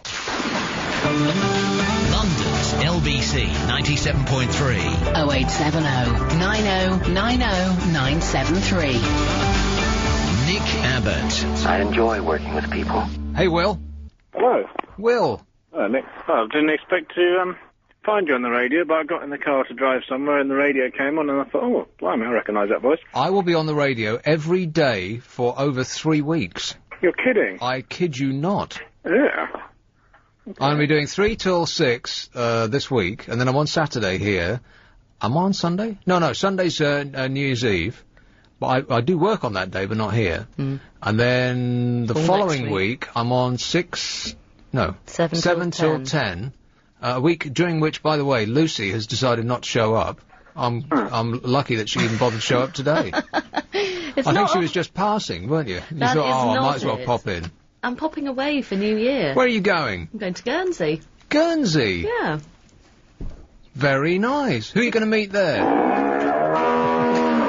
Thanks. They're our friends. Isn't that where the cows live? Well, there are Guernsey cows yeah. there. Lovely bit of cream. Lovely. Lovely. Right, well, don't worry about me. I'll just carry on working then, shall I? Could you? Yeah. So I'll be doing 7 to 10 next week. Will? Oh, sorry. You were so busy nattering amongst yourselves, I didn't think you needed me. No, I'm talking to you. Okay, talking to me now. Then next week I'm doing 7 till 10. Before the new, we're in transition here, and I'm well, how would you describe it? Sellotape? I'm huh? What, that's holding it all together? Oh, yeah. I am the cream in the two sponges that are, no, that doesn't work, does it? It's a lovely bit of cream. On the filling in their sandwich. On the meat in their baps. I'm running out. And anyway. Nick, anyway. Paul Ross is going to be starting Drive, and Ian Lee will be going 7 to 10. Time during which I think that it will be excellent for him. Yes, Nick. Will. Yes, hello. The reason I'm ringing in is I just won a guitar. Well, I never won anything, but I rang up this local tin pot radio station that were giving away a guitar if you could answer 5 music trivia questions, and lo and behold, I won this guitar, and I haven't the faintest idea how to play one. And I was wondering if you play the guitar or play any instruments. I wish with every fibre of my body that I did. I would more than almost anything else, like to walk into a room full of people, sit down and play the piano. Wouldn't that be fantastic? Now, I can play the piano. You can? But I can't play the guitar. I mean, the piano's logical, i.e. the higher up you press a note on the piano, the higher the pitch, whereas a guitar, to me, is just very unintuitive. Yeah, I can see that, yeah. I got piano lessons when I was very young, but I hated every second of it, because other kids were outside playing in the garden. I could hear their angelic squeals coming in through the window, and I was going, ding, ding, ding, ding, ding, ding, ding, ding. Nightmare. What, they were out playing football and stuff? Exactly. You know, having fun. You remember fun, don't you? Well, at least if you had a guitar, you could have played that outside. You could have sat and sort of joined in. Exactly. Yeah. So, I would love to be able to, I'd love to be more musical than I am, but I ain't. So. I'd like to be able to play the banjo, actually. The banjo? The banjo, yeah. So you could play kind of hillbilly bluegrass stuff. That would be amusing at parties, wouldn't it? Well, it depends, it depends whether you're in Arkansas at a party. So what were the music trivia quiz questions? It was stuff like, it was 5 questions, and you had to take like the first letter of each answer and rearrange them into a word. Great. Okay. My pen is poised. Okay. This sounds like a challenge to me. Who was it that did Stairway to Heaven? Led Zeppelin. Right. Okay. How many strings were on the guitar when they performed it live? It was like some special guitar. 12. No, it wasn't. 8. Yeah. See, that's what I thought. And I actually got it right, because it begins with the same letter as the answer that is right. It was 6. actually 18, apparently. 18? Yeah, oh, because it was, because he had 2 guitars. Yeah. This is a trick question. He had a twin neck guitar, one was 12 and one was 6. That's right. it. Well, I'll say that I got that one right. Okay. And then the other questions were stuff like, the surname of the guy who did One Night in Bangkok. Murray. One Night somebody. in Bangkok. Oh. Is that from Chess or something? Yeah, that's it. Then another question. What, do you mean it's an actual musical? That song is from a musical, I believe. Well, there's the guy who did the song. But, who was that then? Who was it? Yeah. Murray Head. Murray Head. Murray Head. And another question was, who was the guitarist on the intro on Michael Jackson's Black or White? It was probably Eddie Van Halen, right? No, it was Slash. Ah, like I said, Slash. Exactly. So, it was stuff like that, and then they put me into a draw, and because it was only a tin pot local station, there was only 4 people in the draw.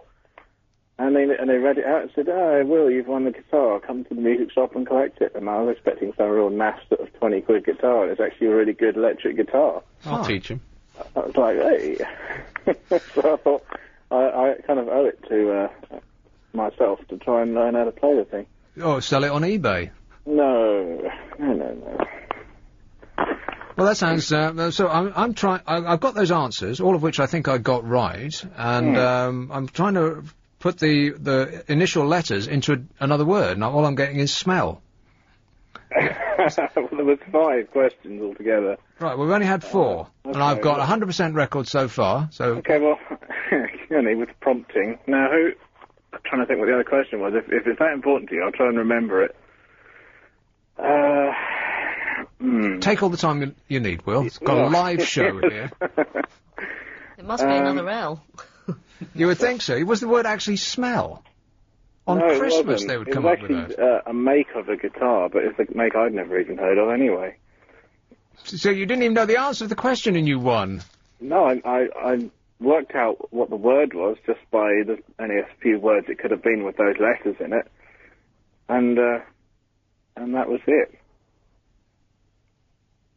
Well, I'll assume that I got the next one right. So, sometimes I surprise myself.